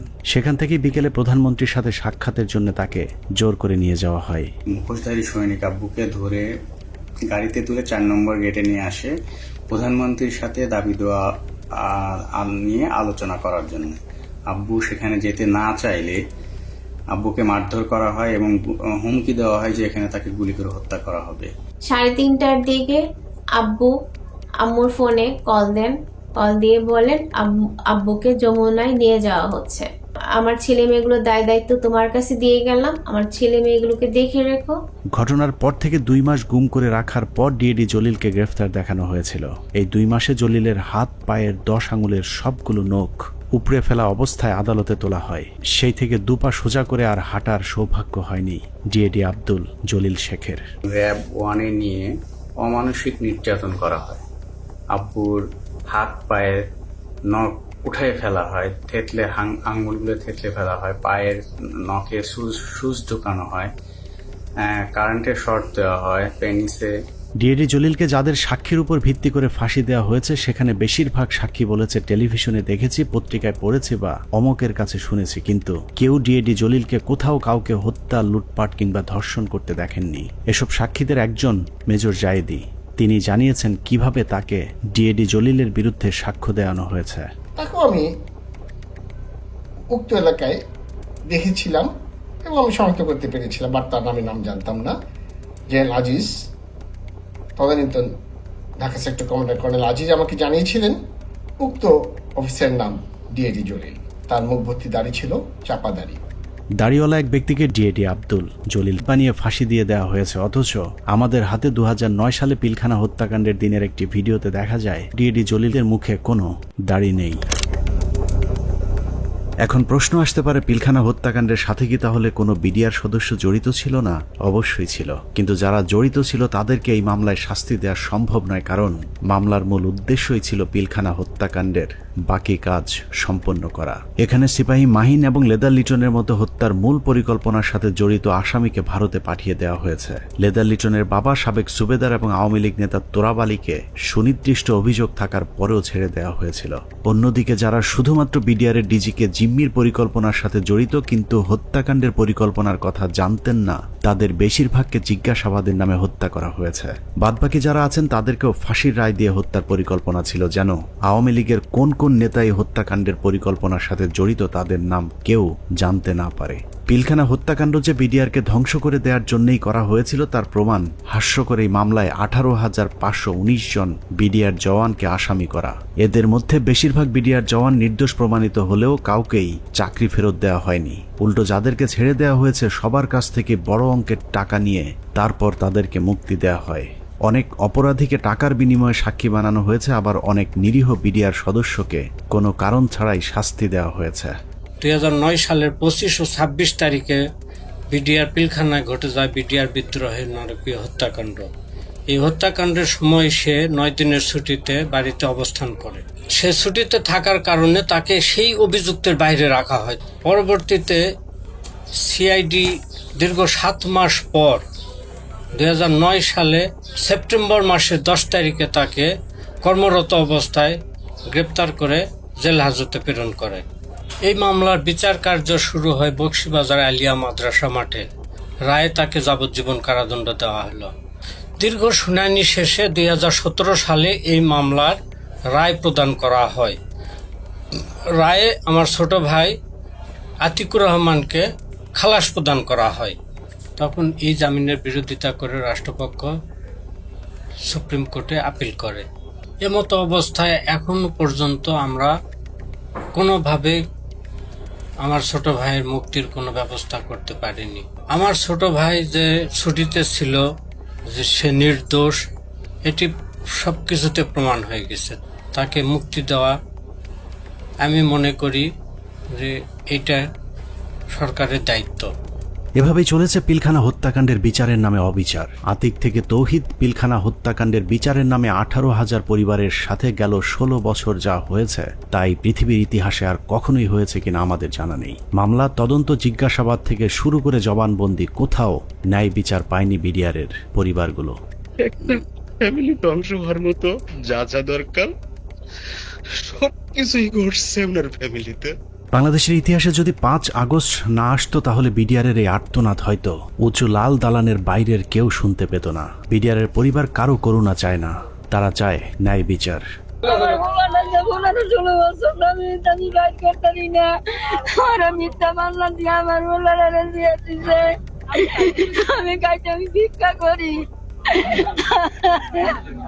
অনেক হয়েছে, আর না।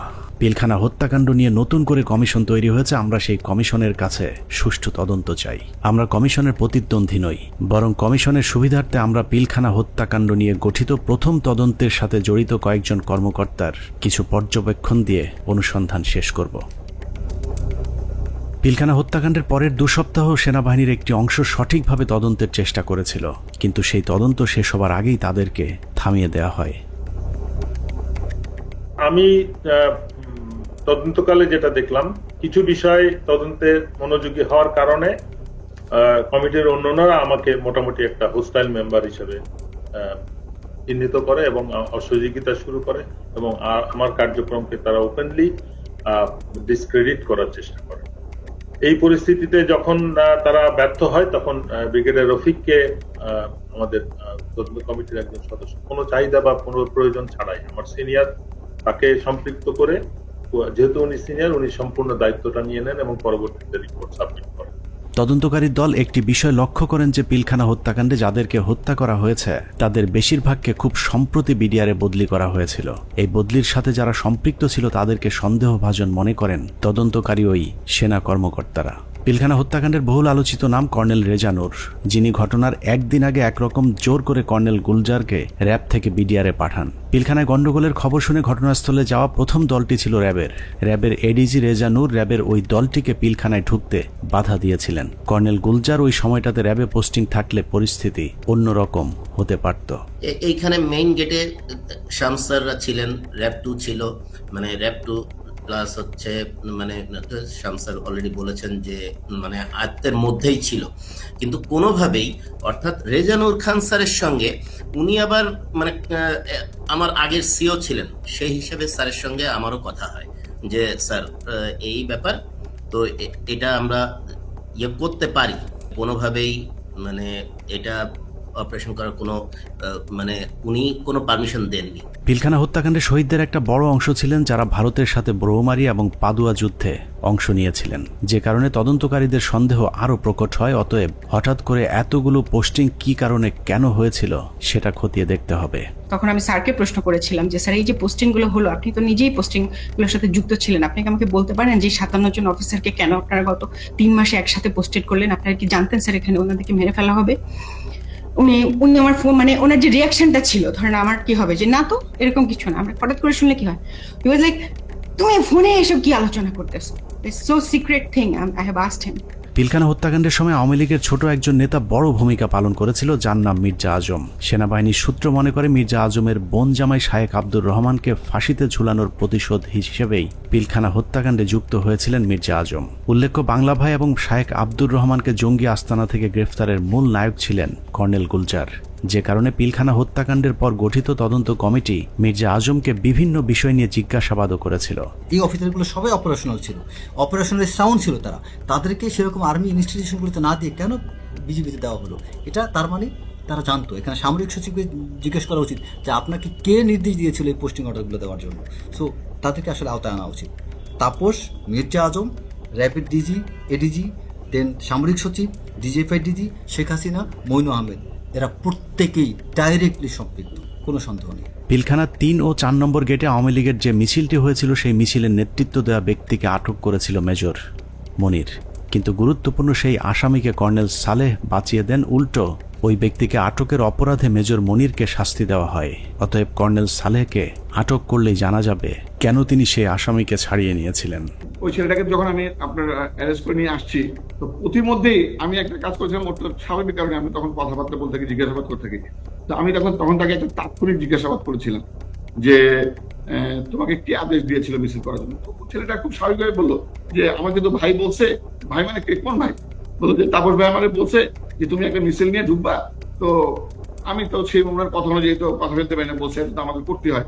তো আমি তখন একটা মিছিল নিয়ে ওখানে ঢুকলাম, কিন্তু মিছিল নিয়ে ঢুকে যখন আমি বের হয়ে যাই, তো তখন ওই মিছিলের সাথে দেখলাম আমাদের যুবলীগের অনেক ছেলে পেলে, আমাদের এলাকার নেতাকর্মী তখন আমার মিছিলের সাথে বের হয়ে আসলো।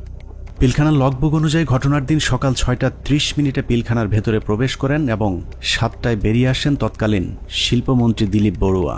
আধা ঘন্টার সময় তিনি কাদের সাথে কি কথা বলেছেন সেটা বের করতে হবে। আওয়ামী লীগের সাবেক আরেক এমপি মুশতাক আহমেদ রুহির সরাসরি হত্যাকাণ্ডে জড়িত থাকার প্রমাণ পেয়েছিল সেনাবাহিনীর ওই তদন্তকারী দলটি, যে কারণে তাকে উত্তরা থেকে গ্রেফতার করেছিলেন র্যাব 1-এর সিও মেজর মনির। কিন্তু আটকের কয়েক ঘন্টার মধ্যেই তাকে ছাড়তে বাধ্য করা হয়। আওয়ামী লীগের আরও ডজনখানেক মন্ত্রী প্রতিমন্ত্রীর নাম জিজ্ঞাসাবাদের তালিকায় ছিল, কিন্তু তাদের বিরুদ্ধে পরবর্তীতে কোনো ব্যবস্থা নেওয়া হয়নি। এর মধ্যে সাবেক স্বরাষ্ট্র প্রতিমন্ত্রী সোহেল তাজ ছিলেন অন্যতম সন্দেহভাজন পরিকল্পনাকারী, যিনি পর্দার আড়ালে থেকে ঠান্ডা মাথায় ভারতীয় গোয়েন্দা সংস্থার সাথে যুক্ত হয়েছিলেন। সেনাবাহিনী সূত্র জানিয়েছে সোহেল তাজ পিলখানা হত্যাকাণ্ডের আগে বিদেশে যাবার কথা বললেও সে ঢাকা বিমানবন্দর থেকে সিলেটে গিয়ে সেখান থেকে আবারও হেলিকপ্টারে ঢাকায় ফেরত আসেন। পিলখানার ঘটনায় ভারতের সাথে যোগাযোগ রক্ষায় গুরুত্বপূর্ণ ভূমিকা পালন করেছেন সোহেল তাজ। তদন্ত কমিটি সোহেল তাজের পাসপোর্ট চেক করলেই প্রমাণ হয়ে যাবে তিনি আদৌ ওই সময়টাতে দেশের বাইরে অবস্থান করেছিলেন কিনা। পিলখানা হত্যাকাণ্ডের মতো এত ভয়ঙ্কর একটি সরকারি পরিকল্পনার সময় সোহেল তাজ কোথায় ছিলেন, তার ভূমিকাই বা কি ছিল তা পরিষ্কার হওয়া প্রয়োজন। বলা হয়ে থাকে সোহেল তাজ ঠিক ঘটনার আগে দেশের বাইরে অবস্থান করছিলেন। যদি সেটাও হয়ে থাকে তাহলে তিনি হঠাৎ করে কেন দেশের বাইরে চলে গেলেন? হত্যাকাণ্ডের এই পরিকল্পনা তিনি দেশবাসীকে না জানিয়ে কেন আত্মগোপনে ছিলেন সেটাও খতিয়ে দেখা প্রয়োজন। রাজনৈতিক সম্পৃক্ততাটা স্পষ্ট হয়ে যায় আস্তে আস্তে। এর মধ্যে সব থেকে বেশি ইনভলভ ছিলেন ব্যারিস্টার তাপস, হাজারীবাগ এলাকার এমপি নির্বাচিত হন যিনি। এছাড়া আর যারা ছিলেন, নানক আজম, অ্যাডভোকেট কামরুল, শেখ সেলিম, সোহেল তাজ, ওয়ারেসাত বেলাল, রুহি, দেন মাহবুবা রাগিনী, শেগুপ্তা ইয়াসমিন এমিলি এবং সুবেদার তোরাবালি অবসরপ্রাপ্ত বিডিআরের সদস্য। ভারতীয় পরিকল্পনার বাস্তবায়নের বাংলাদেশ প্রান্তে নেতৃত্ব দিয়েছেন স্বয়ং শেখ হাসিনা নিজে। সকাল থেকে শেখ হাসিনা 3 বাহিনীর প্রধানকে নিয়ে যমুনায় অবস্থান করেছেন।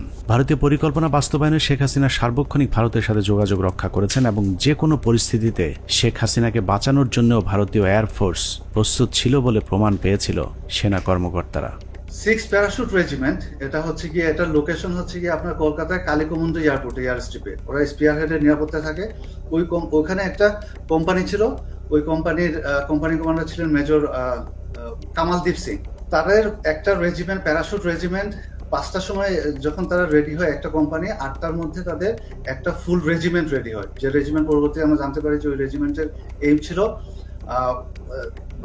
ঢাকা এয়ারপোর্ট, তেজগাঁও এয়ারপোর্ট এবং গণভবনে অপারেশন করা এবং নিরাপদভাবে তখনকার স্বৈরাচারী প্রাইম মিনিস্টারকে এক্সট্রিকেট করার জন্য। সবশেষ পিলখানা হত্যাকাণ্ডের পরিকল্পনা বাস্তবায়ন এবং হত্যাকাণ্ডের ধামাচাপা দেওয়ার দায়িত্বে যারা ছিল তাদের সবাইকে গ্রেফতার করে বিচারের আওতায় আনতে হবে। সেনা প্রধান হিসেবে জেনারেল মঈনকে এর দায় অবশ্যই নিতে হবে, যিনি শেখ হাসিনার পাশে বসে পিলখানায় সেনা হত্যার ঘটনা পর্যবেক্ষণ করেছিলেন। পিলখানা হত্যাকাণ্ডে সরাসরি সম্পৃক্ত লেফটেন্যান্ট জেনারেল সিনা ইবনে জামালি, যিনি পিলখানার বিভিন্ন গেটে অবস্থান নেওয়া র্যাব ও সেনাবাহিনীর সদস্যদেরকে ভেতরে অভিযান চালাতে বাধা দিয়েছিলেন। তৎকালীন ডিজিএফআই এবং এনএসআই প্রধান দুজনেই এই পরিকল্পনার অংশ।